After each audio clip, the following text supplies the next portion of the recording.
अकाल सलाम नमस्कार आदाब सब सत्कार है सज्जनों ਨੂੰ ਜੋ ਇਸ ਵਕਤ ਜ਼ਿੰਦਗੀ ਦੇ ਰੰਗਾਂ ਤੇ ਵਾਦੀਆਂ ਤਿਰੰਗਾਂ ਨੂੰ ਮਾਣਦੇ ਹੋਏ ਜੁੜੇ ਨੇ ਟਿਵਾਣਾ ਰੇਡੀਓ ਦੇ ਨਾਲ ਬਾਗਾਂ ਤੇ ਰਾਗਾਂ ਦੇ ਸ਼ਹਿਰ ਪਟਿਆਲਿਓਂ ਮੈਂ ਪਰਮਿੰਦਰ ਸਿੰਘ ਟਿਵਾਣਾ ਆਪ ਸਭ ਸੱਜਣਾਂ ਦਾ ਸਵਾਗਤ ਕਰਦਾ ਭਾਰਤੀ ਸਮਾਂ 7:33 ਹੋ ਚੁੱਕੇ ਨੇ ਸੋਮਵਾਰ ਤੋਂ ਲੈ ਕੇ ਸ਼ਨੀਵਾਰ ਤੱਕ ਸਵੇਰੇ 7 ਤੋਂ 9 ਤੇ ਸ਼ਾਮ ਨੂੰ 7:30 ਤੋਂ 9:30 ਮੈਂ ਪਰਮਿੰਦਰ ਸਿੰਘ ਟਿਵਾਣਾ ਆਪ ਜੀ ਦੇ ਨਾਲ ਲਾਈਵ ਜੁੜਦਾ ਤੇ ਨਾਲ ਆਪਣੇ ਖਬਰਾਂ ਦੇ ਵਿਸ਼ਲੇਸ਼ਣ ਵਾਸਤੇ ਐਡਵੋਕੇਟ ਸੁਰਿੰਦਰ ਸਿੰਘ ਜੁੜਦੇ ਨੇ ਤੇ ਤੁਸੀਂ ਸਾਡੇ ਇਹਨਾਂ ਪ੍ਰੋਗਰਾਮਾਂ ਨੂੰ ਸਾਡੀ ਵੈਬਸਾਈਟ tivanaradio.com ਤੇ ਲਾਈਵ ਸੁਣ ਸਕਦੇ ਹੋ ਜਿੱਥੇ ਤੁਹਾਨੂੰ ਆਈਫੋਨ ਤੇ ਐਂਡਰਾਇਡ ਐਪਸ ਦੇ ਲਿੰਕ ਮਿਲਣਗੇ ਇੰਸਟਾਲ ਕਰੋ ਟਿਵਾਣਾ ਰੇਡੀਓ ਦਾ ਫੇਸਬੁੱਕ ਤੇ YouTube ਪੇਜ ਦਾ ਲਿੰਕ ਉੱਥੇ ਮਿਲੇਗਾ ਲਾਈਕ ਕਰੋ ਬੈਲ ਆਈਕਨ ਦਬਾਵੋ ਤੇ tivanaradio.com ਆਪਣੀ ਵੈਬਸਾਈਟ ਹੈ ਜਿੱਥੇ ਤੁਹਾਨੂੰ ਆਪਣੇ ਵੱਖ-ਵੱਖ ਲਿੰਕ ਮਿਲਦੇ ਨੇ ਤੇ ਉੱਥੇ ਤੁਹਾਨੂੰ ਪੰਜਾਬੀ ਦੇ ਵਿੱਚ ਖਬਰਾਂ ਵੀ ਪੜ੍ਹਨ ਨੂੰ ਮਿਲਦੀਆਂ ਨੇ ਤੇ ਇਸ ਤੋਂ ਇਲਾਵਾ ਰੇਡੀਓ ਵੀ ਉੱਥੇ ਲਾਈਵ ਸੁਣ ਸਕਦੇ ਹੋ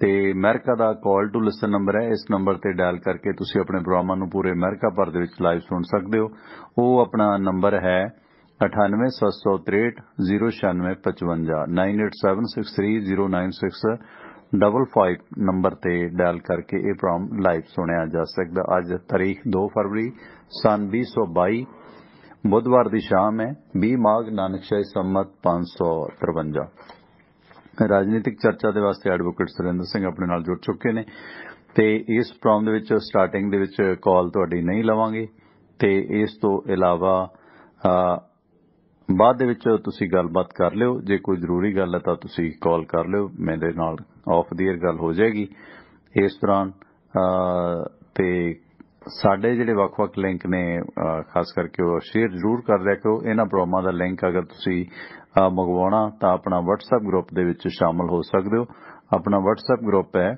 9876309655 9876309655 ਪ੍ਰੋਗਰਾਮ ਸ਼ੁਰੂ ਹੁੰਦਿਆਂ ਹੀ ਉਹ ਪ੍ਰੋਗਰਾਮ ਦਾ ਲਿੰਕ ਤੁਹਾਨੂੰ WhatsApp ਗਰੁੱਪ ਦੇ ਵਿੱਚ ਭੇਜ ਦਿੱਤਾ ਜਾਂਦਾ ਹੈ ਤੇ ਇਹੀ ਨੰਬਰ ਤੇ ਤੁਸੀਂ ਕਾਲ ਕਰਦੇ ਹੋ ਸਟੂਡੀਓ ਦੇ ਵਿੱਚ 9876309655 ਤੇ ਜੇ ਰੇਡੀਓ ਤੁਸੀਂ YouTube ਜਾਂ Facebook ਤੇ ਕੋਈ ਦਿੱਕਤ ਆਉਂਦੀ ਹੈ ਤਾਂ ਆਪਣੀ ਵੈਬਸਾਈਟ tivanaradio.com ਤੇ ਵੀ ਲਾਈਵ ਪ੍ਰੋਗਰਾਮ ਤੁਸੀਂ ਸੁਣ ਸਕਦੇ ਹੋ ਖਬਰਾਂ ਕਿ ਕਾਟੋ ਕਲੇਸ਼ ਸਿਆਸਤਦਾਨਾਂ ਦਾ ਵੱਧ ਰਿਹਾ ਹੈ ਤੇ ਬਸ ਸੈਸ਼ਨ ਵੀ ਚੱਲ ਰਿਹਾ ਉਸ ਤੇ ਵੀ ਚਰਚਾ ਕਰਾਂਗੇ ਕਿ ਬਸ ਸੈਸ਼ਨ ਦੇ ਦੌਰਾਨ ਵੈਸੇ ਪੰਜਾਬ ਨੂੰ ਕੁਝ ਵੀ ਨਹੀਂ ਦਿੱਤਾ ਬੀਜੇਪੀ ਸਰਕਾਰ ਨੇ ਕਿਸਾਨਾਂ ਦੇ ਨਾਂ ਤੇ ਰੌਲਾ ਪਾਇਆ ਜਾ ਰਿਹਾ ਪਰ ਪੱਲੇ ਕਿਸਾਨੀ ਦੇ ਵੀ ਕੁਝ ਨਹੀਂ ਪਿਆ ਤੇ ਇਸ ਸੰਬੰਧੀ ਜਿਹੜਾ ਪਾਰਲੀਮੈਂਟ 'ਚ ਵੀ ਅੱਜ ਕਾਂਗਰਸ ਦੀ ਤਰਫੋਂ ਜਿਹੜਾ ਐਲਾਨ ਕੀਤਾ ਗਿਆ ਮੋਦੀ ਸਰਕਾਰ ਨੂੰ ਵੱਖ-ਵੱਖ ਮਾਮਲਿਆਂ ਦੇ ਵਿੱਚ ਘੇਰਨ ਦਾ ਤੇ ਉਧਰ ਜਿਹੜੇ SC ST ਆਗੂ ਹੈ ਚੰਦਰ ਸ਼ੇਖਰ ਉਸ ਨੇ ਵੀ ਯੂਪੀ ਦੇ ਵਿੱਚ ਸੱਤਾਧਾਰੀਆਂ ਨੂੰ ਘੇਰਨ ਦੀ ਕੋਸ਼ਿਸ਼ ਕੀਤੀ ਹੈ ਤੇ ਉਸ ਦੌਰਾਨ ਉਹਨਾਂ ਨੇ ਆਪਣੀ ਜਿਹੜੀ ਸੰਸਥਾ ਦਾ ਗ੍ਰੇਟ ਚਮਾਰ ਬੋਰਡ ਬਣਾਇਆ ਹੋਇਆ ਤੇ ਹਾਲਾਂਕਿ ਇਹ ਲਫ਼ਜ਼ ਕਾਨੂੰਨਨ ਕਿਸੇ ਨੂੰ ਕਹਿ ਦਿਓ ਤੇ ਪਰਚਾ ਹੋ ਜਾਂਦਾ ਪਰ ਜਿਵੇਂ ਚਮਾਰ ਮਹਾਸਭਾ ਪੰਜਾਬ 'ਚ ਵੀ ਬਣੀ ਸੀਗੀ ਕੈਂਥੋਰਾਂ ਦੀ ਇਸੇ ਤਰ੍ਹਾਂ ਇਹ ਜਿਹੜਾ SC ST ਭਾਈਚਾਰੇ ਨਾਲ ਸੰਬੰਧਿਤ ਆਗੂ ਹੈ ਚੰਦਰ ਸ਼ੇਖਰ ਉਸ ਨੇ ਵੀ ਦਾ ਗ੍ਰੇਟ ਚਮਾਰ ਬੋਰਡ ਬਣਾ ਕੇ ਜਿਹੜਾ ਇਹਨਾਂ ਮਸੀਹਾ ਬਣਿਆ ਇਹਨਾਂ ਲੋਕਾਂ ਦਾ ਉਹਨਾਂ ਨੇ ਵੀ ਸੱਤਾਧਾਰੀਆਂ ਨੂੰ ਲਲਕਾਰ ਖਾਸ ਕਰਕੇ ਯੋਗੀ ਨੂੰ ਮਾਰੀ ਹੈ ਸੋ ਇਸ ਤਰ੍ਹਾਂ ਦੌਰੇ ਸਿਆਸਤ ਦੇ ਵਿੱਚ ਕਾਫੀ ਕੁਝ ਹੋ ਰਿਹਾ ਉਹਨਾਂ ਸਾਰੇ ਮਸਲੇ ਮਸਾਇਲ ਤੇ ਨਾਲ ਗੱਲਬਾਤ ਕਰਦੇ ਜਾਵਾਂਗੇ ਤੇ ਸੁਨੀਲ ਜਾਖੜ ਹੋਰਾਂ ਨੇ ਗੱਡੇ ਮੁਰਦੇ ਉਖਾੜਨ ਦੀ ਕਵਾਇਦ ਵਿੱਢੀ ਹੈ ਉਹਨਾਂ ਦਾ ਕਹਿਣਾ ਸੀ ਕਿ ਜਦੋਂ ਪੰਜਾਬ ਦੇ ਵਿੱਚ ਚੰਨੀ ਮੁੱਖ ਮੰਤਰੀ ਬਣਿਆ ਤਾਂ ਸਭ ਤੋਂ ਵੱਧ ਵਿਧਾਇਕ ਆਖੇ ਮੇਰੇ ਨਾਲ ਸੀਗੇ ਇਸ ਦੌਰਾਨ ਤੇ ਹਾਂ ਜੀ ਤੇ ਇਸ ਦੌਰਾਨ ਮੇਰੀ ਬੇਨਤੀ ਹੈ ਕਿ ਹੁਣ ਮੈਂ ਕਾਲ ਨਹੀਂ ਲੈ ਸਕਾਂਗਾ ਕੈਪਟਨ ਤੋਂ ਵੱਧ ਕਹਿੰਦੇ ਸਭ ਤੋਂ ਵੱਧ ਵਿਧਾਇਕ ਮੇਰੇ ਨਾਲ ਸੀਗੇ ਚੰਨੀ ਦੇ ਹੱਕ 'ਚ ਸਿਰਫ 2 ਵਿਧਾਇਕ ਸਨ ਹੁਣ ਚੰਨੀ ਨੂੰ ਇੱਕ ਪਾਸੇ ਮੁੱਖ ਮੰਤਰੀ ਦਾ ਦਾਅਵੇਦਾਰ ਪੇਸ਼ ਕੀਤਾ ਜਾ ਰਿਹਾ ਪਰ ਆਪਣੇ ਹੀ ਕਿਸ ਤਰ੍ਹਾਂ ਇਹ ਬੇੜੀ 'ਚ ਬੱਟੇ ਪਾਈ ਜਾ ਰਹੇ ਨੇ ਕਿ ਉਹਦੇ ਨਾਲ ਹੀ ਕੋਈ ਨਹੀਂ ਸੀਗਾ ਸੋ ਮੁੱਖ ਮੰਤਰੀ ਦਾ ਚਿਹਰਾ ਐਲਾਨਣ ਤੋਂ ਬਾਅਦ ਚੰਨੀ ਅਤੇ ਸਿੱਧੂ ਲਈ ਨਿੱਤ ਨਵੀਆਂ ਸਮੱਸਿਆਵਾਂ ਖੜੀਆਂ ਹੋ ਰਹੀਆਂ ਨੇ ਅਕਾਲੀ ਦਲ ਲਈ ਕੀ ਸਮੱਸਿਆਵਾਂ ਨੇ ਆਪ ਦੀਆਂ ਕੀ ਸਮੱਸਿਆਵਾਂ ਨੇ ਇਹਨਾਂ ਸਾਰਿਆਂ ਤੇ ਚਰਚਾ ਕਰਾਂਗੇ ਆਪਾਂ ਐਡਵੋਕੇਟ ਸੁਰਿੰਦਰ ਸਿੰਘ ਹੋਰਾਂ ਦੇ ਨਾਲ ਤੇ ਇਸੇ ਦੌਰਾਨ ਕੈਨੇਡਾ ਤੋਂ ਵੀ ਖਬਰਾਂ ਨੇ ਕਿ ਕੈਨੇਡਾ ਦੀ ਰਾਜਧਾਨੀ ਦੇ ਵਿੱਚ ਕਰੋਨਾ ਦੀ ਪਾਬੰਦੀਆਂ ਤੇ ਟੀਕਾਕਰਨ ਦਾ ਖਿਲਾਫ ਜਿਹੜੇ ਪ੍ਰਦਰਸ਼ਨ ਨੇ ਉਹ ਕਾਫੀ ਵੱਧ ਗਏ ਨੇ ਤੇ ਉੱਥੋਂ ਜਿਹੜਾ ਟਰੱਕਰ ਨੇ ਜਾਂ ਹੋਰ ਲੋਕ ਨੇ ਉਹ ਇਸ ਮਾਮਲੇ ਦੇ ਵਿੱਚ ਟਰੂਡੋ ਸਰਕਾਰ ਨੂੰ ਗਾਹੇ ਬਗਾਹੇ ਘੇਰਨ ਲੱਗੇ ਨੇ ਤੇ ਖਾਸ ਕਰਕੇ ਉੱਥੋਂ ਦਾ ਜਿਹੜਾ ਨੈਸ਼ਨਲ ਮੈਮੋਰੀਅਲ ਹੈ ਉੱਥੇ ਵੀ ਟਰੱਕ ਰੋਕ ਕੇ ਪਿਸ਼ਾਬ ਵਗੈਰਾ ਕੀਤਾ। ਇਸ ਤਰ੍ਹਾਂ ਦਾ ਮਤਲਬ ਹੜਦੁੰਗ ਹੈ ਜਿਸ ਨੂੰ ਲੈ ਕੇ ਕਾਫੀ ਟ੍ਰੋਲਿੰਗ ਹੋ ਰਹੀ ਹੈ, ਖਾਸ ਕਰਕੇ ਜਦੋਂ ਆਖੇ ਸਿੰਘੂ ਬਾਰਡਰ ਬਣਾ ਦਿੱਤਾ ਗਿਆ ਤੇ ਜੋ ਜਸਟਿਨ ਟਰੂਡੋ ਨੇ ਕਿਸਾਨਾਂ ਦੀ ਹਮਾਇਤ ਕੀਤੀ ਸੀ, ਹੁਣ ਉਸ ਨੂੰ ਲੈ ਕੇ ਜਿਹੜੇ ਬੀਜੇਪੀ ਵਾਲਾ ਲਾਣਾ ਉਹਨਾਂ ਵੱਲੋਂ, ਜਿਹੜਾ ਕਾਰਪੋਰੇਟ ਵਾਲਾ ਲਾਣਾ ਉਹਨਾਂ ਵੱਲੋਂ ਟਰੂਡੋ ਨੂੰ ਘੇਰਿਆ ਜਾ ਰਿਹਾ। ਹਾਲਾਂਕਿ ਇਹ ਪ੍ਰਦਰਸ਼ਨਾਂ ਦੇ ਦੌਰਾਨ ਜਿਹੜੇ ਇਸ ਤਰ੍ਹਾਂ ਦਾ ਅਸੱਭਿਅਕ ਵਿਵਹਾਰ ਕਰਨਾ ਉਹ ਵੀ ਬਹੁਤੀ ਸਿਆਣਪ ਨਹੀਂ ਹੈ। ਇਹਨਾਂ ਸਾਰੇ ਮਸਲਿਆਂ ਤੇ ਗੱਲਬਾਤ ਕਰਾਂਗੇ। ਕੈਨੇਡਾ 'ਚ ਤੁਸੀਂ ਜ਼ਿਆਦਾ ਜਾਣਦੇ ਹੋ, ਤੁਸੀਂ ਵੀ ਅਪਡੇਟ ਦੇ ਦਿਓ। ਸੁਰਿੰਦਰ ਜੀ ਤੋਂ ਬਾਅਦ ਤੁਹਾਡੀ ਕਾਲ ਵੀ ਲਵਾਂਗੇ। ਸੁਰਿੰਦਰ ਵੀ, ਪ੍ਰਦਰਸ਼ਨ ਕਰਨਾ ਕੋਈ ਗੁਨਾਹ ਨਹੀਂ ਹੈ, ਪਰ ਪ੍ਰਦਰਸ਼ਨ ਦਾ ਇੱਕ ਮਿਆਰ ਹੋਣਾ ਚਾਹੀਦਾ। ਪਰ ਇਹ ਜੋ ਕੈਨੇਡਾ ਦੀ ਰਾਜਧਾਨੀ ਦੇ ਵਿੱਚ ਕਰੋਨਾ ਦੀਆਂ ਪਾਬੰਦੀਆਂ ਦੇ ਮੱਦੇਨਜ਼ਰ ਜੋ ਪ੍ਰਦਰਸ਼ਨ ਦਾ ਮਿਆਰ ਹੈ ਉਸ ਨੂੰ ਲੈ ਕੇ ਜਿਹੜਾ ਜਸਟਿਨ ਟਰੂਡੋ ਪਰਿਵਾਰ ਤਾਂ ਲਾਂਭੇ ਹੋ ਗਿਆ ਆਪਣੀ ਰਿਹਾਇਸ਼ ਤੋਂ। ਸੁਰਿੰਦਰ, ਸਵਾਗਤ ਹੈ ਤੁਹਾਡਾ। ਸਤਿ ਸ਼੍ਰੀ ਅਕਾਲ। ਸਤਿ ਸ਼੍ਰੀ ਅਕਾਲ। ਮਿਹਰਬਾਨੀ ਜੀ। ਮਿਹਰਬਾਨੀ ਸੁਰਿੰਦਰ ਜੀ, ਬਹੁਤ ਬਹੁਤ ਧੰਨਵਾਦ। ਤੇ ਕੀ ਹਾਲਾਤ ਨੇ ਕਾਂਗਰਸ ਪਾਰਟੀ ਤੋਂ? ਆਪਾਂ ਸ਼ੁਰੂਆਤ ਕਰਦੇ ਹਾਂ। ਹੁਣ ਜਾਖੜ ਮੁੱਖ ਮੰਤਰੀ ਤਾਂ ਬਣੇ ਨਹੀਂ, ਦਾਅਵੇਦਾਰੀਆਂ ਪੇਸ਼ ਕੀਤੇ ਜਾ ਰਹੇ ਨੇ ਕਿ ਮੈਨੂੰ ਤਾਂ ਭਾਈ ਸਭ ਤੋਂ ਜ਼ਿਆਦਾ ਵਿਧਾਇਕ ਆਖੇ ਮੇਰੇ ਨਾਲ ਸੀਗੇ, ਤੇ ਹੁਣ ਈਦ ਪਿੱਛੋਂ ਇਹ ਦੰਬਾ ਕੀ ਫੂਕਣਾ। ਅਸਲ ਦੇ ਵਿੱਚ ਇਹਦੇ ਨਾਲ ਜਿਹੜਾ ਜਿਵੇਂ ਉਹਨਾਂ ਨੇ ਡਾਟਾ ਦੇ ਦਿੱਤਾ ਕਿ ਮੇਰੇ ਨਾਲ ਤਾਂ ਇੰਨੇ ਵਿਧਾਇਕ ਸੀ, ਸਭ ਤੋਂ ਜ਼ਿਆਦਾ ਪਰਨੀਤ ਕੌਰ ਨਾਲ ਇੰਨੇ ਸੀ ਤੇ ਚੰਨੀ ਨਾਲ ਤਾਂ ਸਿਰਫ 2 ਹੀ ਸੀ। ਯਾਨੀ ਚੰਨੀ ਦੀ ਜਾਂ ਇਹਨਾਂ ਦੂਸਰੇ ਜੋ ਮੁੱਖ ਮੰਤਰੀ ਦੇ ਦਾਅਵੇਦਾਰ ਨੇ, ਇਹਨਾਂ ਦੀਆਂ ਦਾਅਵੇਦਾਰੀਆਂ ਤੇ ਜਿਹੜਾ ਹੈਗਾ ਪੜਾਕਾ ਪਾਉਣ ਦੀ ਕੋਸ਼ਿਸ਼ ਕੀਤੀ ਹੈ। ਜਿਵੇਂ ਉਹਨੇ ਆਖਿਆ ਕਿ 69 ਦੇ ਵਿੱਚੋਂ 42 ਵਿਧਾਇਕਾਂ ਦਾ ਸਮਰਥਨ ਮਿਲਿਆ ਸੀ ਤੇ ਜਿਹਦੇ ਵਿੱਚੋਂ ਚੰਨੀ ਨੂੰ ਸਿਰਫ 2 ਵਿਧਾਇਕਾਂ ਦੀ ਹਮਾਇਤ ਸੀ, ਸੁੱਖੀ ਰੰਧਾਵਾ ਨੂੰ 16, ਪਰਨੀਤ ਕੌਰ ਨੂੰ 12 ਦੀ ਹਮਾਇਤ ਸੀ, ਨਵਜੋਤ ਸਿੰਘ ਸਿੱਧੂ ਨੂੰ ਸਿਰਫ 6 ਵਿਧਾਇਕਾਂ ਦਾ ਸਮਰਥਨ ਆਖੇ ਮਿਲਿਆ ਸੀ, 42 ਵਿਧਾਇਕਾਂ ਦਾ ਸਮਰਥਨ ਕਹਿੰਦਾ ਮੈਨੂੰ ਮਿਲਿਆ ਸੀਗਾ। ਤੇ ਕੀ ਲੱਗਦੀ ਹੈ ਕਹਾਣੀ ਕਿ ਹੁਣ ਇਹ ਡਾਟਾ ਦੇਣ ਦਾ ਕੀ ਤੁੱਕ ਹੈ, ਚੰਨੀ ਨੂੰ ਤੇ ਸਿੱਧੂ ਨੂੰ ਪੰਚਰ ਕਰਨਾ? ਜੀ, ਇੱਕ ਕੌਮਲੀ ਦੂਜੀ ਪੈ ਗਈ ਸਿਵਿਆਂ ਦੇ ਰਾਹ, ਤੇ ਦੂਸਰੀ ਤੇ ਘਰ ਦੇ ਵਿੱਚ ਨਾ ਘਰ ਦਾ ਮੁਖੀ ਜਿਹੜਾ ਉਹ ਦੁਨੀਆ ਤੋਂ ਚਲਾ ਜਾਵੇ ਤੇ ਬਾਕੀ ਫਿਰ ਜਿਹੜੀ ਔਲਾਦ ਆ ਉਹਨੂੰ ਕਹਿੰਦੇ ਹੁੰਦੇ ਆ, ਜਦੋਂ ਏਦਾਂ ਝਗੜਦੀ ਉਹਨੂੰ ਕਹਿੰਦੇ ਛਿੱਤਰੀ ਦਾਲ ਵੰਡ ਰਹੇ ਆ। ਠੀਕ ਆ। ਹੁਣ ਇਹਨਾਂ ਦੀ ਚੰਗੀ ਭਲੀ ਗੇਮ ਚੱਲ ਰਹੀ ਸੀ, ਪਰ ਇਹ ਛਿੱਤਰਾਂ ਨਾਲ ਦਾਲ ਵੰਡਣ ਤੇ ਆ ਗਏ। ਇਹਨਾਂ ਦੀ ਪੁੱਠੀ ਗਿਣਤੀ ਹੋ ਗਈ ਸ਼ੁਰੂ। ਜਿਹੜਾ ਹੁਣ ਤੱਕ ਲੱਗਦਾ ਸੀ ਵੀ ਲੜਾਈ ਨੰਬਰ 1 ਤੇ 2 ਦੀ ਦੇ ਵਿੱਚ ਇਹ ਬਣੇ ਪਏ ਸੀ, ਪੂਰਾ ਡਟ ਕੇ ਖੜੇ ਸੀ। ਜੇ ਇਹਨਾਂ ਦੀ ਸਰਕਾਰ ਨਾ ਬਣਦੀ ਤੇ ਹੋਰ ਵੀ ਕਿਸੇ ਦੀ ਇਹਨਾਂ ਨੇ ਨਹੀਂ ਸੀ ਬਣਨ ਦੇਣੀ। ਸਭ ਤੋਂ ਵੱਡੇ ਦਾਅਵੇਦਾਰ ਸੀ, ਪਰ ਖੜੀ ਆ ਉਹਨਾਂ 'ਚ ਸੁਨੀਲ ਜਾਖੜ ਹੋਵੇ, ਨਵਜੋਤ ਸਿੰਘ ਸਿੱਧੂ ਹੋਵੇ, ਚਰਨਜੀਤ ਚੰਨੀ ਹੋਵੇ, ਉਹਦੇ 'ਚ ਪ੍ਰਤਾਪ ਸਿੰਘ ਬਾਜਵਾ ਹੋਵੇ, ਉਹ 'ਚ ਸੁਖਜਿੰਦਰ ਸਿੰਘ ਸੁੱਖੀ ਰੰਧਾਵਾ ਹੋਵੇ, ਤਰਜਿੰਦਰ ਬਾਜਵਾ ਹੋਵੇ ਤੇ ਪਟਿਆਲੇ ਤੋਂ ਬ੍ਰਹਮਿੰਦਰਾ ਹੋਵੇ। ਸਾਰਿਆਂ ਨੇ ਆਪੋ ਆਪਣੀ ਡਫਲੀ ਵਜਾਈ ਤੇ ਡਫਲੀ ਵਜਾਉਣ ਦਾ ਹਾਲਾਤ ਇਹ ਬਣ ਗਈ ਕਿ ਕੋਈ ਤਾਂ ਜਾ ਕੇ ਨੈਣਾ ਦੇਵੀ ਦੇ ਚਰਨਾਂ 'ਚ ਬੈਠਾ ਕਿ ਮੈਨੂੰ ਸੀਟ ਜਿਤਾ ਦੇ, ਨਾਲੇ ਮੁੱਖ ਮੰਤਰੀ ਮੈਨੂੰ ਐਲਾਨ ਦੇ। ਠੀਕ ਹੈ ਜੀ। ਤੇ ਕੋਈ ਜਿਹੜਾ ਉਹ ਹੁਣ ਮੈਨੂੰ ਸਮਝ ਨਹੀਂ ਆਉਂਦੀ ਕਿਹੜੇ ਸਾਧ ਦੇ ਤੁਰਿਆ ਫਿਰਦਾ। ਇੱਕ ਦਿਨ ਮੈਂ ਵੀਡੀਓ ਦੇਖ ਰਿਹਾ ਸੀ ਚੰਨੀ ਦੀ, ਤੇ ਚੰਨੀ ਕਹਿੰਦਾ ਸੀਗਾ ਵੀ ਪਹਿਲਾਂ ਪਾਰਟੀ ਜੁਆਇਨ ਕਰ ਜਾ, ਤੇ ਕੱਲ ਨੂੰ ਕਹਿੰਦਾ ਤੇਰੇ ਮੁੰਡਾ ਆਊਗਾ ਉਹ ਵੀ ਕਾਂਗਰਸੀ ਆਊਗਾ, ਫਲਾਣੇ ਸਾਧ ਤੋਂ ਕਹਿੰਦਾ ਤੈਨੂੰ ਆਸ਼ੀਰਵਾਦ ਲੈ ਦਿਆਂਗੇ। ਠੀਕ ਹੈ ਨਾ।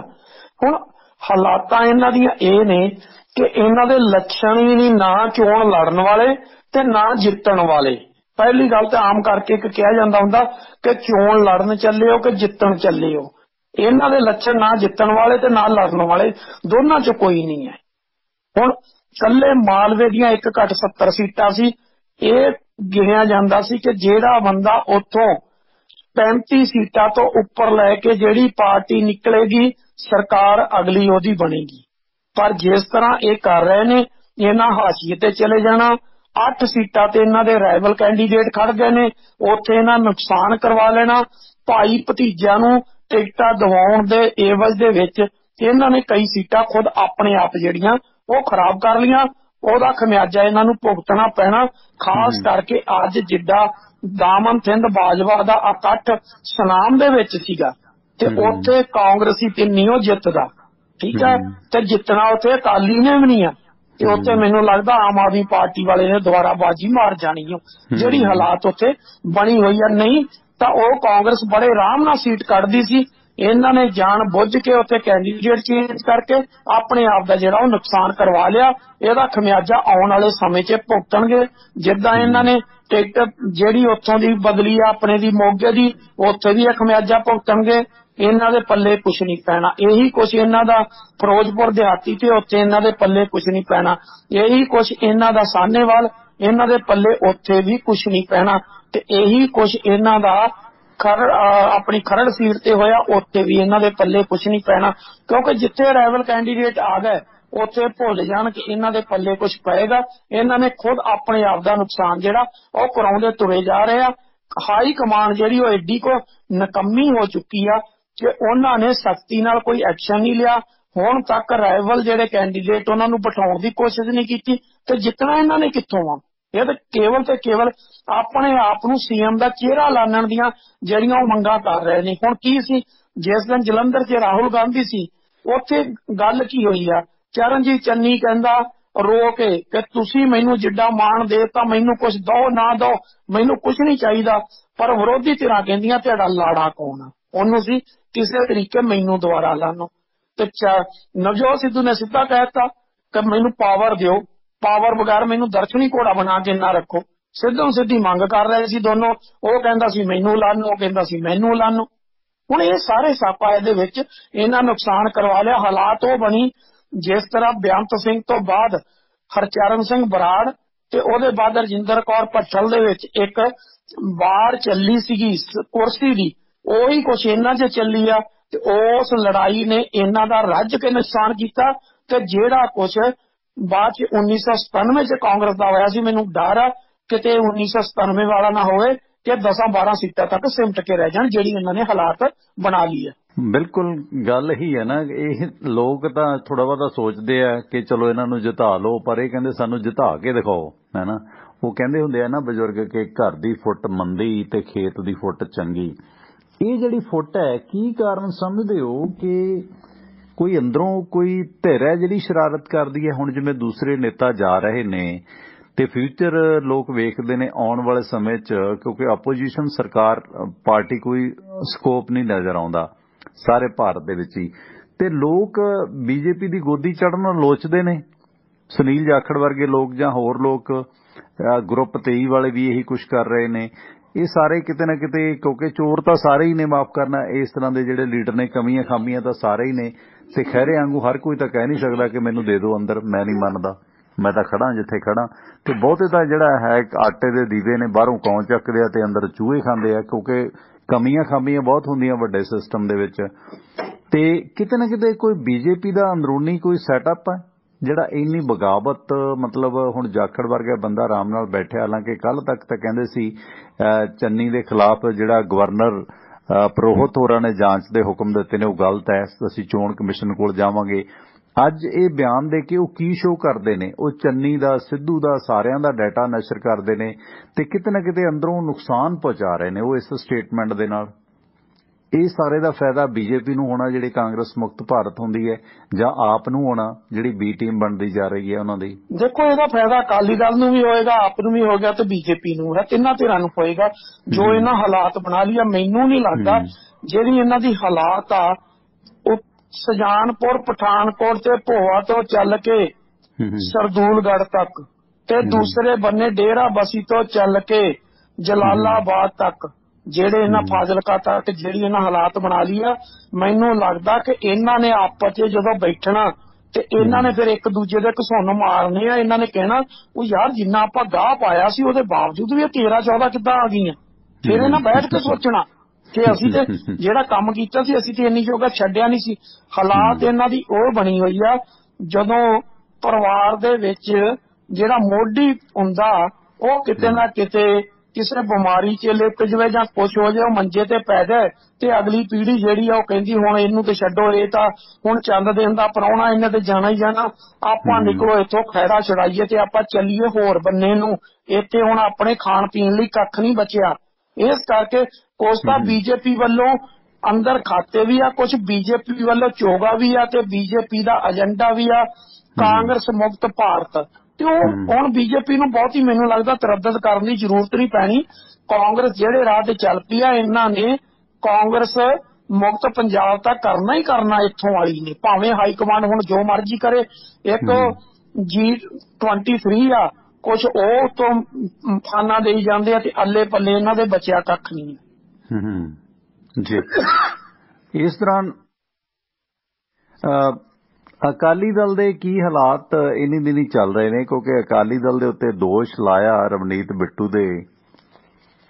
ਬਿੱਟੂ ਨੇ, ਬਿਆਨ ਸਿੰਘ ਦੇ ਪੋਤਰੇ ਨੇ, ਕਿਉਂਕਿ ਜਿਹੜਾ ਬਿਆਨ ਦੇ ਕੇ ਗਿਆ ਨਾ ਆਪਣਾ ਰਾਜੋਆਣਾ ਸਾਹਿਬ, ਆਖੇ ਮੈਂ ਅਕਾਲੀ, ਮੇਰੀ ਜਾਨ ਅਕਾਲੀ, ਉੱਥੋਂ ਹੀ ਕਿਤੇ ਨਾ ਕਿਤੇ ਗੱਲਾਂ ਹੁੰਦੀਆਂ ਨੇ ਕਿ ਵੋਟ ਜਿਹੜੀ ਹੈ, ਕਿਉਂਕਿ ਲੋਕ ਸੰਬੰਧ ਰੱਖਦੇ ਨੇ ਇਹਨਾਂ ਚੀਜ਼ਾਂ ਦੇ ਨਾਲ, ਉਹ ਸਟੇਟਮੈਂਟ ਦਾ ਕਿੰਨਾ ਕੁ ਫਾਇਦਾ ਅਕਾਲੀਆਂ ਨੂੰ ਹੁੰਦਾ ਹੈ। ਤੇ ਉਧਰ ਆਪਣੇ ਰਿਸ਼ਤੇਦਾਰ ਨੇ ਜਿਹੜੇ ਮੋਫਰ ਸਾਹਿਬ ਮਾਨਸਾ ਵਾਲੇ, ਤੇ ਉਹਨਾਂ ਦੇ ਦਫ਼ਤਰ ਦਾ ਉਦਘਾਟਨ ਕਰਨ ਪੁੱਜੇ ਰਵਨੀਤ ਬਿੱਟੂ ਨੇ ਕਹਿ ਦਿੱਤਾ ਕਿ ਜਿਹੜੇ ਅਕਾਲੀ ਨੇ ਇਹਨਾਂ ਦੇ ਸਬੰਧ ਅੱਤਵਾਦੀਆਂ ਦੇ ਨਾਲ ਨੇ। ਸੁਪਰੀਮ ਕੋਰਟ ਵੱਲੋਂ ਸਜ਼ਾ ਯਾਫਤਾ ਖੁੰਖਾਰ ਅੱਤਵਾਦੀ ਕਿਹਾ, ਰਾਜਿਆਣਾ ਨੂੰ ਕਿਹਾ ਕਿ ਵੋਟਾਂ ਮੰਗ ਰਿਹਾ ਅਕਾਲੀਆਂ ਦੇ ਵਾਸਤੇ। ਸੋ ਅਕਾਲੀ ਦਲ ਪਹਿਲਾਂ ਨਸ਼ਾ ਸੁਦਾਗਰਾਂ ਨਾਲ ਸੰਬੰਧਿਤ ਸੀ ਤੇ ਅੱਤਵਾਦੀਆਂ ਨਾਲ ਇਹਨਾਂ ਦੇ ਸੰਬੰਧ ਆਲਰੇਡੀ ਸੀ। ਹੁਣ ਤਾਂ ਭੇਤ ਹੀ ਖੁੱਲ ਗਿਆ ਕਿ ਇਹਨਾਂ ਦੀ ਕੰਪੇਨਿੰਗ ਕੌਣ ਕਰਦਾ। ਤੇ ਕੇਜਰੀਵਾਲ ਦੇ ਬਾਰੇ ਕਹਿ ਦਿੱਤਾ ਰਵਨੀਤ ਬਿੱਟੂ ਨੇ, ਕਹਿੰਦਾ ਇਹ ਔਰਤਾਂ ਨੂੰ ਸੁਰੱਖਿਆ ਦੇਣ ਦੇ ਵਿੱਚ ਅਸਫਲ ਨੇ। ਪਰ ਹੁਣ ਕੇਤੀਆ ਨੂੰ ਸੁਰੱਖਿਆ ਕੌਣ ਦੇ ਗਿਆ? ਆਪਣੇ ਦਾਦਾ ਜੀ ਦਾ ਆਪਣੇ ਭਰਾ ਵਾਲਾ ਕਾਂਡ ਭੁੱਲ ਗਿਆ, ਖੇਤੀਆ ਕਾਂਡ, ਹੈਨਾ। ਕਹਿੰਦਾ ਕੇਜਰੀਵਾਲ ਵੀ ਫੇਲ ਹੈ, ਦਿੱਲੀ 'ਚ ਔਰਤਾਂ ਸੁਰੱਖਿਅਤ ਨਹੀਂ ਹੈ।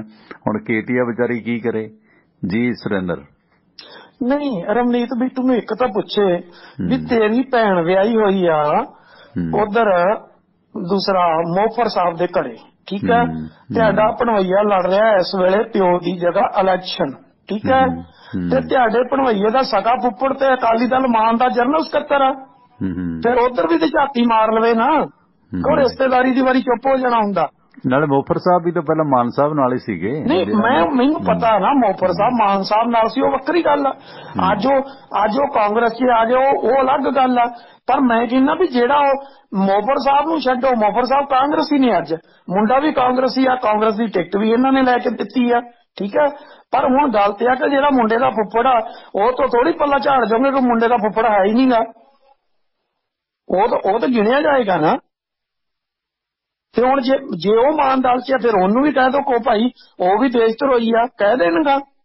ਹੁਣ ਕੀ ਕੱਲ ਨੂੰ ਕਿਸੇ ਸਾਕ ਸੰਬੰਧੀਆਂ 'ਚ ਇਕੱਠੇ ਨਹੀਂ ਹੁੰਦੇ, ਕਿਸੇ ਰਿਸ਼ਤੇਦਾਰੀ 'ਚ, ਕਿਸੇ ਗਮੀ ਖੁਸ਼ੀ 'ਚ ਇਕੱਠੇ ਨਹੀਂ ਹੁੰਦੇ। ਨਹੀਂ, ਮਸਲਾ ਤਾਂ ਦੇਖੋ ਰਾਜੋਆਣਾ ਨੇ ਜਿਹੜੀ ਵੋਟ ਮੰਗੀ ਹੈ ਨਾ ਅਕਾਲੀਆਂ ਨੂੰ, ਅਸਲ ਦਾ ਪੁਆਇੰਟ ਤਾਂ ਵਾਜਬ ਹੈ, ਕਿਉਂਕਿ ਸਿਰਫ ਇਹੀ ਨਹੀਂ, ਕਿਉਂਕਿ ਜਿਹੜੇ ਗਰਮ ਖਿਆਲੀ ਜਾਂ ਖਾਲਿਸਤਾਨੀ ਵਿਚਾਰਧਾਰਾ ਦੇ ਲੋਕ ਨੇ ਉਹ ਵੀ ਰਾਜੋਆਣਾ ਤੇ ਰਜ਼ਾਮੰਦ ਨਹੀਂ ਹੈ ਕਿ ਮਤਲਬ ਅਕਾਲੀਆਂ ਦੇ ਲਈ ਵੋਟ ਮੰਗ ਰਿਹਾ। ਹਾਲਾਂਕਿ ਦੂਸਰੇ ਜਿਹੜੇ ਖਾੜਕੂ ਨੇ ਉਹ ਵੀ ਉਹਦਾ ਵਿਰੋਧ ਕਰ ਰਹੇ ਨੇ। ਤੇ ਰਾਜੋਆਣਾ ਦੀ ਮੈਂ ਉਹਦਾ ਜਵਾਬ ਦਿੰਦਾ। ਉੱਥੇ ਕੀ ਆ ਦੇਖੋ, ਬੇਅੰਤ ਸਿੰਘ ਕੇਸ ਦੇ ਵਿੱਚ ਖਾਸ ਕਰਕੇ ਜਿੱਥੋਂ ਤੱਕ ਬਲਵੰਤ ਸਿੰਘ ਰਾਜੋਆਣਾ ਦਾ ਤੇ ਜਗਤਾਰ ਸਿੰਘ ਹਵਾਰਾ ਦਾ ਸਬੰਧ ਸੀ, ਦੋਨਾਂ ਦੀ ਅੰਦਰ ਆਪਸ 'ਚ ਕਸ਼ਮਕਸ਼ ਉੱਥੇ ਬੜੈਲ ਜੇਲ੍ਹ 'ਚ ਵੀ ਚੱਲੀ, ਠੀਕ ਹੈ। ਉੱਥੋਂ ਇਹ ਅਲੱਗ-ਅਲੱਗ ਹੋਏ ਦੋਨੋਂ ਧਿਰਾਂ ਜਿਹੜੀਆਂ, ਤੇ ਕੁਦਰਤੀ ਸੀਗਾ ਜਦੋਂ ਦੋਵੇਂ ਧਿਰਾਂ ਅਲੱਗ-ਅਲੱਗ ਹੋਈਆਂ ਤੇ ਉਹਦੇ ਬਾਅਦ ਇੰਨਾ ਕੁਝ ਹੋਣਾ ਸੁਭਾਵਿਕ ਸੀ। ਫਿਰ ਜਦੋਂ ਜਗਤਾਰ ਸਿੰਘ ਹਵਾਰਾ ਨੂੰ ਸਰਬੱਤ ਖਾਲਸਾ ਵੱਲੋਂ ਅਕਾਲ ਤਖ਼ਤ ਸਾਹਿਬ ਦਾ ਜਥੇਦਾਰ ਸਾਹਿਬ ਦਿੱਤਾ ਗਿਆ ਤੇ ਫਿਰ ਇਹਨੇ ਤਾਂ ਆਪਣਾ ਰਸਤਾ ਅਲੱਗ ਅਖਤਿਆਰ ਕਰਨਾ ਹੀ ਕਰਨਾ ਸੀ, ਕਿਉਂਕਿ ਦੋ ਇੱਕ ਜਗ੍ਹਾ ਇਕੱਠੇ ਨਹੀਂ ਹੋ ਸਕਦੇ ਸੀ।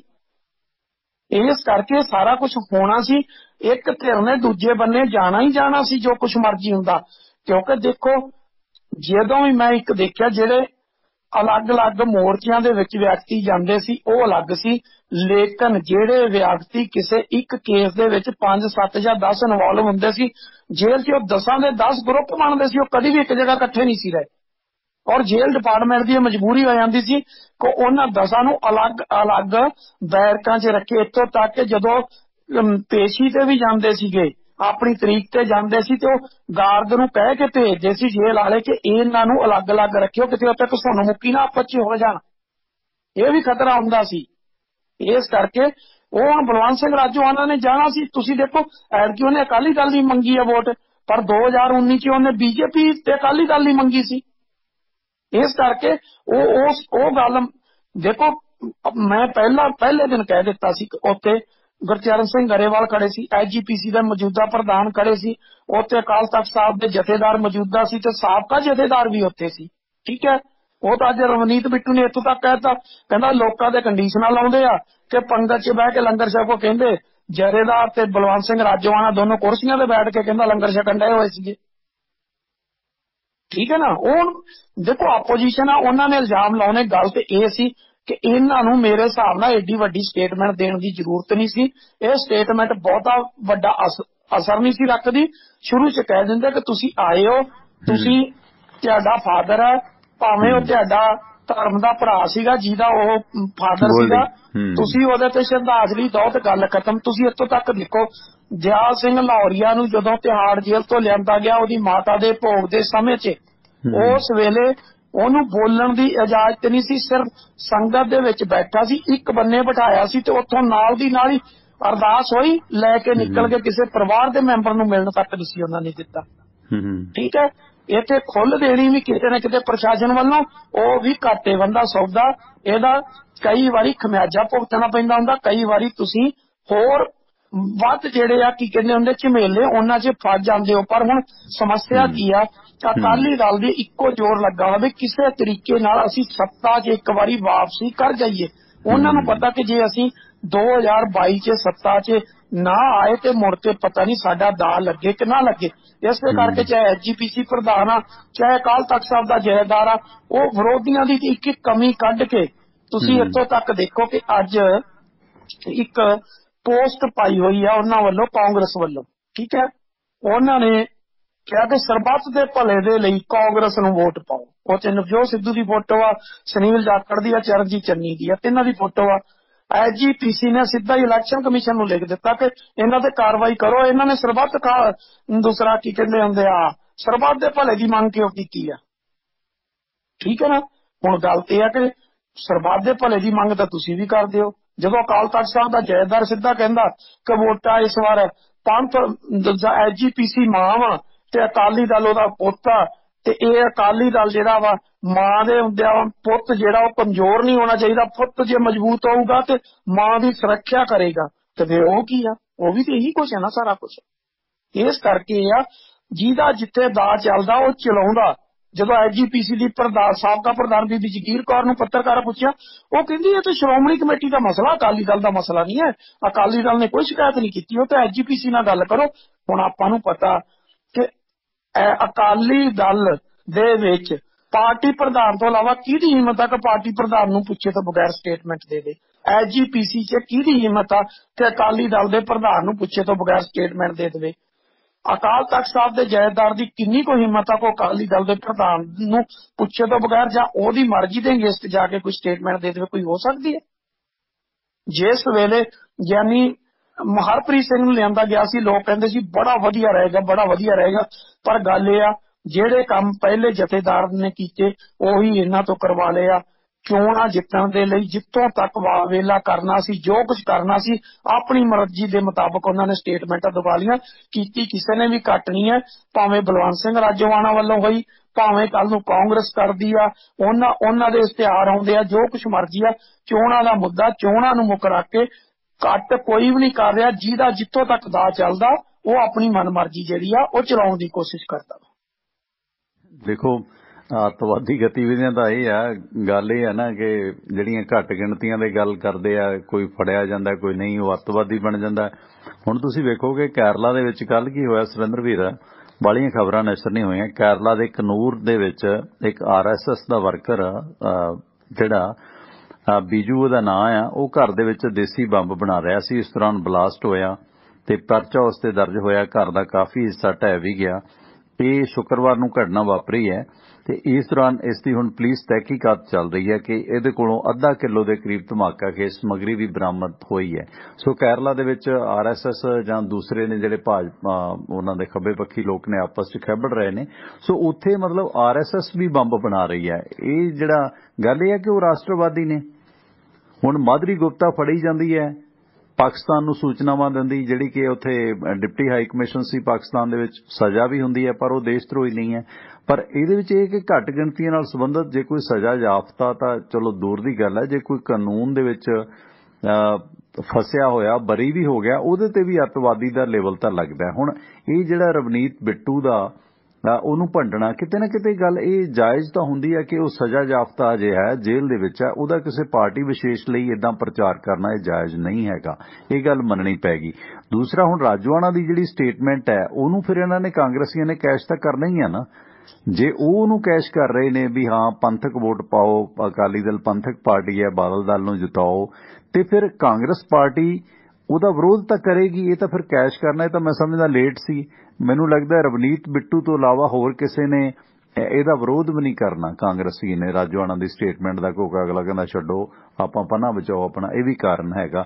ਈਵਨ ਮੀਡੀਆ ਵੀ ਆਲੋਚਨਾ ਨਹੀਂ ਕਰਦਾ ਕਿ ਦੇਖੋ ਮੂਵਮੈਂਟ ਸੀ ਜੋ ਵੀ ਸੀ, ਪਰ ਇਸ ਵਕਤ ਇਹ ਜਿਹੜੇ ਬੰਦੀ ਸਿੰਘ ਨੇ ਇਹਨਾਂ ਨੂੰ ਧਿਰ ਨਹੀਂ ਬਣਨਾ ਚਾਹੀਦਾ ਕਿਸੇ ਵੀ ਪਾਰਟੀ ਵਿਸ਼ੇਸ਼ ਨਾਲ।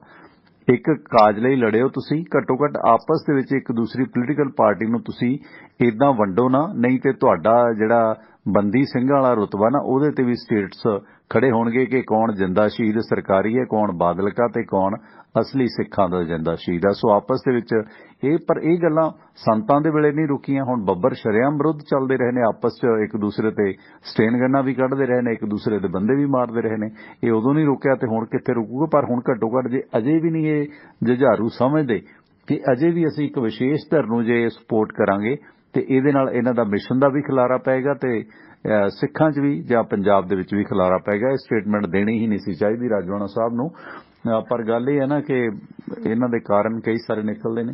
ਤੇ ਇਸ ਤਰ੍ਹਾਂ ਨਹੀਂ ਮੈਂ ਪਹਿਲਾਂ ਇਹਨੂੰ ਕੰਪਲੀਟ ਕਰ ਲਾਂ, ਮੈਂ ਇਹਦਾ ਜਵਾਬ ਦਿੰਨਾ ਤੁਹਾਨੂੰ। ਦੇਖੋ ਗੱਲ ਕੀ ਆ, ਜਿਸ ਵੇਲੇ 3 ਆਰਡੀਨੈਂਸ ਆਏ ਖੇਤੀ ਤੇ, ਫਿਰ ਉਹ ਕਾਨੂੰਨ ਬਣਿਆ, ਉਸ ਵੇਲੇ ਦੀ ਰਵਨੀਤ ਬਿੱਟੂ ਦੀ ਇੱਕ ਵੀਡੀਓ ਪਈ ਆ। ਰਵਨੀਤ ਬਿੱਟੂ ਕਹਿੰਦਾ ਸੀ ਕੇਂਦਰ ਸਰਕਾਰ 3 ਕਾਨੂੰਨ ਜਿਹੜੇ ਆ ਇਹ ਵਾਪਸ ਲਵੇ। ਜਿੱਦਣ ਵਾਪਸ ਹੋ ਗਏ ਮੈਂ ਨੰਗੇ ਪੈਰੀ ਜਾਊਂ ਕੇਂਦਰ ਸਰਕਾਰ ਕੋਲੇ, ਲਿਖ ਕੇ ਦਊਂ ਕਿ ਬੇਅੰਤ ਸਿੰਘ ਕਤਲ ਕੇਸ ਦੇ ਵਿੱਚ ਜਿੰਨੇ ਮੁਲਜ਼ਮ ਜੇਲ੍ਹ 'ਚ ਆ ਸਾਰੇ ਦੇ ਸਾਰੇ ਰਿਹਾਅ ਕੀਤੇ ਜਾਣ। ਕਹਿੰਦਾ ਮੈਂ ਲਿਖ ਕੇ ਦਊਂਗਾ। ਉਹ ਪਈ ਆ, ਮੈਨੂੰ ਲੱਭ ਲੈਣ ਤੋਂ, ਲੱਭ ਕੇ ਮੈਂ ਪਾਉਣਾ ਪੋਸਟ ਉਹਦੀ। ਇਹਨੂੰ ਪੁੱਛਦੇ ਆ ਕਿ ਆ ਦੇ ਜਵਾਬ। ਔਰ ਉਸ ਵੇਲੇ ਲੋਕਾਂ ਨੇ ਬਹੁਤ ਕਮੈਂਟ ਕੀਤੇ ਸੀ ਰਵਨੀਤ ਬਿੱਟੂ ਯਾਦ ਰੱਖੀ ਜਿੱਦਣ ਇਹ 3 ਕਾਨੂੰਨ ਵਾਪਸ ਹੋ ਗਏ ਨਾ ਤੇ ਉਦੋਂ ਇਹ ਜਿਹੜੀ ਸਟੇਟਮੈਂਟ ਦਿੱਤੀ ਇਹਨੂੰ ਯਾਦ ਰੱਖੀ। ਪਰ ਪ੍ਰੋਬਲਮ ਕੀ ਆ, ਇਹ ਲੋਕ ਸਟੇਟਮੈਂਟਾਂ ਜਿਹੜੀਆਂ ਉਹ ਤਾਂ ਇਹ ਪੈਰ ਤੇ ਬਦਲਦੇ। ਠੀਕ ਹੈ, ਉਸ ਵੇਲੇ ਕਹਿੰਦਾ ਸੀ ਅਸੀਂ ਲਿਖ ਕੇ ਸਾਰਿਆਂ ਲਈ ਦੇ ਦਾਂਗੇ। ਇੱਥੋਂ ਤੱਕ ਕਿ ਜਿਸ ਵੇਲੇ ਗੁਰਮੀਤ ਸਿੰਘ ਨੂੰ, ਸ਼ਮਸ਼ੇਰ ਸਿੰਘ ਤੇ ਇੱਕ ਹੋਰ ਸੀ, ਤਿੰਨਾਂ ਨੂੰ ਜਦੋਂ ਪਰੋਲ ਦਿੱਤੀ ਗਈ ਸੀ ਉਦੋਂ ਇਹਨਾਂ ਨੇ ਆਪਣੇ ਵਿਧਾਨ ਸਭਾ ਦੇ ਵਿੱਚ ਇਹ ਮਸਲਾ ਉੱਠਿਆ ਸੀ। ਤੇ ਉਸ ਵੇਲੇ ਪ੍ਰਕਾਸ਼ ਸਿੰਘ ਬਾਦਲ ਸੀਐਮ ਸੀ, ਉਹਨਾਂ ਕਿਹਾ ਸੀ ਜਦੋਂ ਮਸਲਾ ਐਡਾ ਵੱਡਾ ਹੋਇਆ ਤੇ ਦੱਸੋ, ਤੁਸੀਂ ਦੱਸੋ ਕਿ ਤੁਹਾਡੇ ਨਾਲ ਸੰਬੰਧਿਤ ਕੇਸ ਆ। ਤੇ ਕਹਿੰਦੇ ਨਹੀਂ, ਬਿਲਕੁਲ ਅਸੀਂ ਮਾਹੌਲ ਨਹੀਂ ਖਰਾਬ ਕਰਨਾ ਚਾਹੁੰਦੇ, ਇਹਨਾਂ ਨੂੰ ਦੇ ਦਿਓ, ਪਰੋਲ ਦੇ ਦਿੱਤੀ ਜਾਵੇ, ਸਾਨੂੰ ਕੋਈ ਇਤਰਾਜ਼ ਨਹੀਂ। ਉਹਨਾਂ ਨੇ 3 ਨੂੰ ਪਰੋਲ ਦਿੱਤੀ ਸੀ ਉਸ ਵੇਲੇ ਵੀ, ਔਰ ਇਹਨਾਂ ਦੀ ਸਹਿਮਤੀ ਤਾਂ ਦਿੱਤੀ ਸੀ। ਤੇ ਹੁਣ ਕਿੰਨਾ ਵਿਰੋਧ ਕਰਦੇ ਆ। ਵਿਰੋਧ ਕਰਕੇ ਹੁਣ ਅੱਜ ਜੇ ਕਹਿ ਦੋ ਉਹਨਾਂ ਨੂੰ ਰਿਹਾ ਕਰ ਦੋ, ਇਹ ਕਹਿੰਦਾ ਸੀ ਉਹਨਾਂ ਨੂੰ ਤਾਂ ਜੇਲ੍ਹ 'ਚ ਰੱਖਣਾ ਚਾਹੀਦਾ, ਇਹੋ ਜਿਹੇ ਬੰਦੇ ਬਾਹਰ ਨਹੀਂ ਆਉਣੇ ਚਾਹੀਦੇ। ਜਦੋਂ ਤੁਸੀਂ ਕਹਿੰਦੇ ਸੀ ਕਿ 3 ਕਾਨੂੰਨ ਜਿਹੜੇ ਆ ਉਹ ਵਾਪਸ ਹੋਣ ਤੇ ਇਹਨਾਂ ਲਈ ਮੈਂ ਲਿਖ ਕੇ ਦਊਂਗਾ ਕਿ ਇਹ ਬਾਹਰ ਆਉਣੇ ਚਾਹੀਦੇ ਆ। ਠੀਕ ਹੈ, ਔਰ ਪੱਤਰਕਾਰ ਨੇ ਬਕਾਇਦਾ ਸਵਾਲ ਪੁੱਛਿਆ ਸੀ ਕਿ ਰਿਹਾਈ ਦੀ ਉਹਨਾਂ ਦੀ ਵੀ ਮੰਗ ਚੱਲਦੀ ਆ ਤੇ ਉਹਨਾਂ ਦੇ ਲਈ ਤੁਸੀਂ ਕੀ ਕਰੋਗੇ ਦੱਸੋ, ਤੁਸੀਂ ਵਿਰੋਧ ਕਰੋਗੇ? ਕਹਿੰਦਾ ਬਿਲਕੁਲ ਨਹੀਂ, ਕਾਨੂੰਨ ਵਾਪਸ ਲੈਣ, ਮੈਂ ਲਿਖ ਕੇ ਦਿਆਂਗਾ। ਹੁਣ ਲਿਖ ਕੇ ਦਿੱਤਾ ਅੱਜ ਤੱਕ। ਹੁਣ ਗੱਲ ਤੇ ਆ ਕਿ ਜਦੋਂ ਬਾਹਰ ਆਉਂਦੇ ਨੇ, ਬਾਹਰ ਆ ਕੇ ਇਹ ਤਾਂ ਆਸ ਮੱਤ ਰੱਖੋ ਕਿ ਕਾਂਗਰਸ 'ਚ ਸ਼ਾਮਲ ਹੋਣਗੇ, ਕਿਉਂਕਿ ਜਿੱਥੋਂ ਜ਼ਖਮ ਤੁਹਾਡੇ ਅੱਲੇ ਹੋਣ ਉੱਥੇ ਜਾ ਕੇ ਦੁਬਾਰਾ ਨਹੀਂ ਰੁਕਿਆ ਜਾ ਸਕਦਾ ਹੁੰਦਾ, ਉਹਦੇ ਵਿਰੁੱਧ ਹੀ ਜਾਣਾ ਹੁੰਦਾ। ਇਸ ਕਰਕੇ ਚਲੋ ਮੈਂ ਇਸ ਗੱਲ ਨਾਲ ਸਹਿਮਤ ਨਹੀਂ ਸੀ ਕਿ ਬਲਵੰਤ ਸਿੰਘ ਰਾਜੋਆਣਾ ਸਟੇਟਮੈਂਟ ਦਿੰਦੇ, ਪਰ ਉਹਨਾਂ ਦਿੱਤੀ ਆ ਕਿਉਂਕਿ ਜਿਹੜੀਆਂ ਬਾਕੀ ਧਿਰਾਂ ਨੇ ਉਹ ਧਿਰਾਂ ਜਿਹੜੀਆਂ ਉਹ ਜਗਤਾਰ ਸਿੰਘ ਹਵਾਰਾ ਨੂੰ ਮੋਹਰੇ ਲਾ ਕੇ ਚੱਲ ਰਹੀਆਂ ਨੇ। ਇੱਕ ਧਿਰ ਜਿਹੜੀ ਆ ਉਹ ਸਿਮਰਜੀਤ ਸਿੰਘ ਮਾਨ ਦੇ ਨਾਲ ਆ, ਉਹ ਉਧਰੋਂ ਧਿਆਨ ਸਿੰਘ ਮੰਡ ਨੂੰ ਲਾ ਕੇ ਚੱਲ ਰਹੀ ਆ। ਇੱਕ ਬਲਜੀਤ ਸਿੰਘ ਦਾਦੂਵਾਲ ਨਾਲ ਉਹ ਹਰਿਆਣੇ 'ਚ ਹੀ ਹੁਣ ਵਿਚਰਦਾ ਤੁਰਿਆ ਜਾ ਰਿਹਾ। ਇੱਕ ਅਮਰੀਤ ਸਿੰਘ ਅਜਨਾਲਾ ਨਾਲ ਸੀ। ਉਹ ਜਾਨੀ ਕਿ ਹਰ ਜਗ੍ਹਾ ਤੇ ਦਲ ਹੋਈ ਪਈ ਸੀ, ਪਤਾ ਹੀ ਨਹੀਂ ਕੀ ਬਣਨਾ ਸੀ ਤੇ ਕੀ ਨਹੀਂ ਸੀ। ਤੇ ਹੁਣ ਇਹ ਬਲਵੰਤ ਸਿੰਘ ਰਾਜੋਆਣਾ ਸੀ, ਇਹਨਾਂ ਨੇ ਚੁੱਪ ਕਰਕੇ ਜਿਹੜਾ ਅਕਾਲੀ ਦਲ ਦਾ ਪੱਲਾ ਫੜ ਲਿਆ। ਹੁਣ ਕਿਸੇ ਦਾ ਪੱਲਾ ਤੇ ਕਿਸੇ ਨੇ ਫੜਨਾ, ਸ਼ੁਕਰ ਆ ਬਲਵੰਤ ਸਿੰਘ ਰਾਜੋਆਣਾ ਨੇ ਅਕਾਲੀ ਦਲ ਦਾ ਪੱਲਾ ਫੜਿਆ, ਕਿਤੇ ਬੀਜੇਪੀ ਦਾ ਨਹੀਂ ਫੜ ਲਿਆ। क्योंकि स्टेटमेंट तो उन्हें पहला भी दी सी 2019 च कि दूसरा बीजेपी नूं ते अकाली दल नूं जिताओ जे देख कांग्रेस तो मुक्त कराउणा ये तो स्टेटमेंट इन्हां दी आई सी। ਭਾਈਵਾਲ ਹੀ ਸੀ ਬੀਜੇਪੀ ਵੀ। ਹੁਣ ਜਿਹੜੇ ਟਕਸਾਲ ਨਾਲ ਸੰਬੰਧਿਤ ਕੁਝ ਲੋਕ ਨੇ ਉਹ ਸਿੱਧਾ ਹੀ ਬੀਜੇਪੀ 'ਚ ਸ਼ਾਮਲ ਹੋ ਗਏ ਨੇ। ਹੁਣ ਕਿਹੜਾ ਕੋਈ ਕਸਰ ਥੋੜੀ ਹੈਗੀ। ਜਿਹੜਾ ਉਹ ਸਿੱਖ ਰਾਈਟ ਵਿੰਗ ਸੀਗਾ ਤੇ ਉਹ ਹਿੰਦੂ ਰਾਈਟ ਵਿੰਗ ਦੇ ਨਾਲ ਜੁੜਿਆ ਹੋਇਆ ਹੈ ਨਾ। ਸੋ ਉਹ ਸਾਰੀ ਕਹਾਣੀ ਉੱਥੋਂ ਚੱਲੀ ਹੈ ਨਾ। ਫਿਰ ਤੁਸੀਂ ਕਿਵੇਂ ਨਹੀਂ ਕਹਿ ਸਕਦੇ ਕਿ 84 ਦਾ ਜਿਹੜਾ ਘਟਨਾਕ੍ਰਮ ਹੈ ਕਾਂਗਰਸ ਨੂੰ ਮੁਕਤ ਕਰਨ ਦੇ ਵਾਸਤੇ ਸੈਂਟਰ ਕਾਂਗਰਸ ਦੇ ਖਿਲਾਫ ਇੱਕ ਜਿਹੜੀ ਜੰਗ ਹੈ ਜਾਂ ਜਹਾਦ ਹੈ ਉਹ ਚੱਲਿਆ, ਜਿਹਦੇ ਵਿੱਚ ਅਖੀਰ ਨੂੰ ਬਲੂ ਸਟਾਰ ਆਪਰੇਸ਼ਨ ਹੁੰਦਾ ਹੈ। ਕਿਉਂਕਿ ਪ੍ਰਧਾਨ ਮੰਤਰੀ ਸੀ, ਐਕਸ਼ਨ ਤਾਂ ਉਹਨੇ ਲੈਣਾ ਹੀ ਸੀਗਾ। ਮਾਹੌਲ ਇਦਾਂ ਦਾ ਪੈਦਾ ਕਰ ਦਿੱਤਾ। ਜਰਨੈਲ ਸਿੰਘ ਸਿਰੜੀ ਬੰਦੇ ਸੀ, ਉਹਨਾਂ ਦੀ ਕਹਿਣੀ ਕਰਨੀ ਤੇ ਲੋਕ ਪੂਰੇ ਉਤਰਦੇ ਸੀ ਤੇ ਉਹ ਵੀ ਆਪਣੀ ਕਹਿਣੀ ਕਰਨੀ ਤੇ ਪੂਰੇ ਉਤਰੇ। ਉਹਨਾਂ ਦੀ ਤਕਰੀਰ 'ਚ ਦਮ ਸੀ, ਲੋਕੀ ਜਾਨਵਾਰ ਨੂੰ ਤਿਆਰ ਹੋਏ ਹੈ ਨਾ। ਸੰਤ ਦਾ ਰੁਤਬਾ ਸੀ ਉਹਨਾਂ ਕੋਲ ਤੇ ਇਸ ਕਰਕੇ ਇਸ ਲੜਾਈ ਹੋਈ ਕੇਂਦਰ ਦੇ ਨਾਲ। ਭਾਰਤੀ ਫੌਜਾਂ ਚੜੀਆਂ ਤੇ ਇੰਦਰਾ ਦਾ ਕਤਲ ਹੋਇਆ ਤੇ ਇਧਰੋਂ ਵੀ ਸਿੱਖ ਕਤਲੇਆਮ ਹੋਇਆ। ਇੱਕ ਤੀਰ ਨਾਲ ਦੋ ਨਿਸ਼ਾਨੇ ਲੱਗੇ ਨੇ ਤੇ ਉਹ ਹੁਣ ਪਤਾ ਹੀ ਹੈ। ਹੁਣ ਹਜੇ ਕੀ ਸੱਚ ਨੂੰ ਕੋਈ ਬਾਕੀ ਹੈ ਕਹਿਣਾ, ਪਰ ਕਹਿੰਦੇ ਨਹੀਂ, ਕੋਈ ਬੋਲਦਾ ਨਹੀਂ। ਡਾਂਗ ਪੈਣੀ ਹੈ ਉੱਤੋਂ ਟੇਢੀ ਏਜੰਸੀਆਂ ਦੀ। ਖੈਰ ਇਸ ਤਰ੍ਹਾਂ ਜਿਹੜਾ ਥੋੜਾ ਹਲਕਿਆਂ ਤੇ ਵੀ ਨਜ਼ਰ ਮਾਰੀਏ ਆਪਾਂ, ਅਕਾਲੀ ਦਲ ਦੀ ਕੀ ਸਥਿਤੀ ਹੈ। ਇਸ ਤੋਂ ਪਹਿਲਾਂ ਖਡੂਰ ਸਾਹਿਬ ਹਲਕੇ ਤੋਂ ਵੀ ਜਿਹੜਾ ਮੈਂ 2 ਕਾਂਗਰਸੀਆਂ ਨੇ ਨਾਮਜ਼ਦਗੀ ਭਰ ਦਿੱਤੀ ਹੈ। ਡਿੰਪਾ ਵੀ ਸਟਰੋਂਗ ਉਮੀਦਵਾਰ ਹੈ, ਇਹ ਵੀ ਜੋੜੀਦਾਰ ਹੈ ਰਵਨੀਤ ਬਿੱਟੂ ਦਾ, ਕਿਸਾਨ ਅੰਦੋਲਨ ਵਾਲਾ। ਤੇ ਇਸ ਤਰ੍ਹਾਂ ਇਹਦਾ ਭਰਾ ਰਾਜਨ ਗਿੱਲ ਨਾਮਜ਼ਦਗੀ ਭਰ ਗਿਆ ਤੇ ਖਡੂਰ ਸਾਹਿਬ ਤੋਂ ਆਇਆ ਜੋਸ਼ਨ ਹੋਰਾਂ ਦਾ, ਆਪਣਾ ਰਵਿੰਦਰ ਜੋਸ਼ਨ ਹੋਰਾਂ ਦਾ ਕਮੈਂਟ ਹੈ, ਕਹਿੰਦੇ ਸਿੱਕੀ ਦਾ ਕਾਫੀ ਵਿਰੋਧ ਵੀ ਹੋ ਰਿਹਾ ਕਿਉਂਕਿ ਇਹਨੇ ਵੀ ਫਟਾਫਟ ਗੁਟਕਾ ਸਾਹਿਬ ਫੜਾਇਆ ਸੀ ਕਪਤਾਨ ਸਾਹਿਬ ਨੂੰ ਤੇ ਇਸ ਵਾਰੀ ਲੱਗਦਾ ਇਹਦੇ ਆਪਣੇ ਰਾਹ 'ਚ ਗੁਟਕਾ ਆ ਗਿਆ ਲੱਕੜ ਦਾ, ਕਿਉਂਕਿ ਗੁਟਕੇ ਵੀ 2-3 ਤਰ੍ਹਾਂ ਦੇ ਹੁੰਦੇ ਆ ਨਾ। ਤੇ ਇਸ ਦੌਰਾਨ ਖਡੂਰ ਸਾਹਿਬ ਦੇ ਵਿੱਚ ਜਿਹੜਾ ਨਵਾਂ ਕਲੇਸ਼ ਪਿਆ, ਕੀ ਲੱਗਦਾ ਸਿੱਕੀ ਦੀਆਂ ਰਾਹਾਂ ਵੀ ਮੁਸ਼ਕਲ ਨੇ ਜੀ? ਨਹੀਂ, ਮੈਂ ਕਲੀਅਰ ਕਰ ਦੇਣਾ। ਦੇਖੋ ਕੀ ਆ, ਜਿਹੜਾ ਅੱਜ ਜਿਹੜੀ ਹੁਣ ਮੇਰੇ ਕੋਲ ਲੇਟੈਸਟ ਅਪਡੇਟ ਆ ਉਹ ਇਹ ਆ ਕਿ ਜਿਹੜਾ ਜਸਵੀਰ ਸਿੰਘ ਡਿੰਪੇ ਦਾ ਭਰਾ ਵਾ ਉਹਨਾਂ ਦੇ ਪੇਪਰ ਰਿਜੈਕਟ ਹੋ ਗਏ ਕਿਉਂਕਿ ਉਹਨਾਂ ਨੇ ਇੰਡੀਅਨ ਨੈਸ਼ਨਲ ਕਾਂਗਰਸ ਵੱਲੋਂ ਭਰੇ ਸੀ ਤੇ ਉਹਨਾਂ ਕੋਲੇ ਅਥਾਰਟੀ ਲੈਟਰ ਨਹੀਂ ਸੀ। ਇਸ ਕਰਕੇ ਉਹਨਾਂ ਦੇ ਪੇਪਰ ਅੱਜ ਰਿਜੈਕਟ ਕਰ ਦਿੱਤੇ ਗਏ ਨੇ। ਇਸ ਕਰਕੇ ਉਹ ਕਲੇਸ਼ ਹੋ ਗਿਆ ਖਤਮ।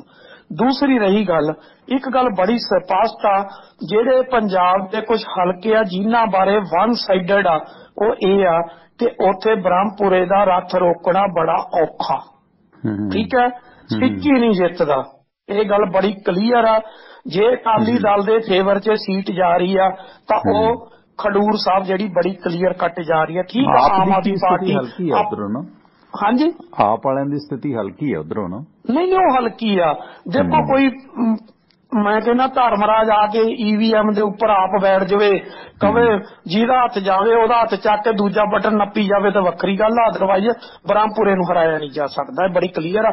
ਮਤਲਬ ਜੇ ਕੋਈ ਸੀਟ ਪੰਜਾਬ ਦੇ ਵਿੱਚ ਜਿਹੜੀਆਂ ਕਲੀਅਰ ਕਰਨੀਆਂ 10-12 ਜਿਨ੍ਹਾਂ ਦੇ ਉੱਤੇ ਗੱਲ ਕਰ ਸਕਦੇ ਆ ਤੇ ਉਹਨਾਂ ਦੇ ਵਿੱਚ ਇੱਕ ਖਡੂਰ ਸਾਹਿਬ ਵੀ ਆ, ਜਿੱਤੋਂ ਰਣਜੀਤ ਸਿੰਘ ਬ੍ਰਹਮਪੁਰਾ ਦੀ ਜਿਹੜੀ ਉਹ ਜਿੱਤ ਨਿਸ਼ਚਿਤ ਆ। ਉਹਨੂੰ ਹਰਾਉਣਾ ਜਿਹੜਾ ਉਹ ਬਹੁਤ ਮੁਸ਼ਕਲ ਆ, ਚਾਹੇ ਉੱਥੇ ਆਪ ਵਾਲੇ ਹੋਣ ਤੇ ਚਾਹੇ ਉੱਥੇ ਕੀ ਕਹਿੰਦੇ ਹੁੰਦੇ ਆ ਕਾਂਗਰਸ ਵਾਲੇ ਹੋਣ, ਕਿ ਉੱਥੋਂ ਹਰਾਉਣਾ ਜਿਹੜਾ ਖਾਸ ਕਰ ਬ੍ਰਹਮਪੁਰੇ ਨੂੰ ਬੜਾ ਮੁਸ਼ਕਲ ਹੋਇਆ ਪਿਆ।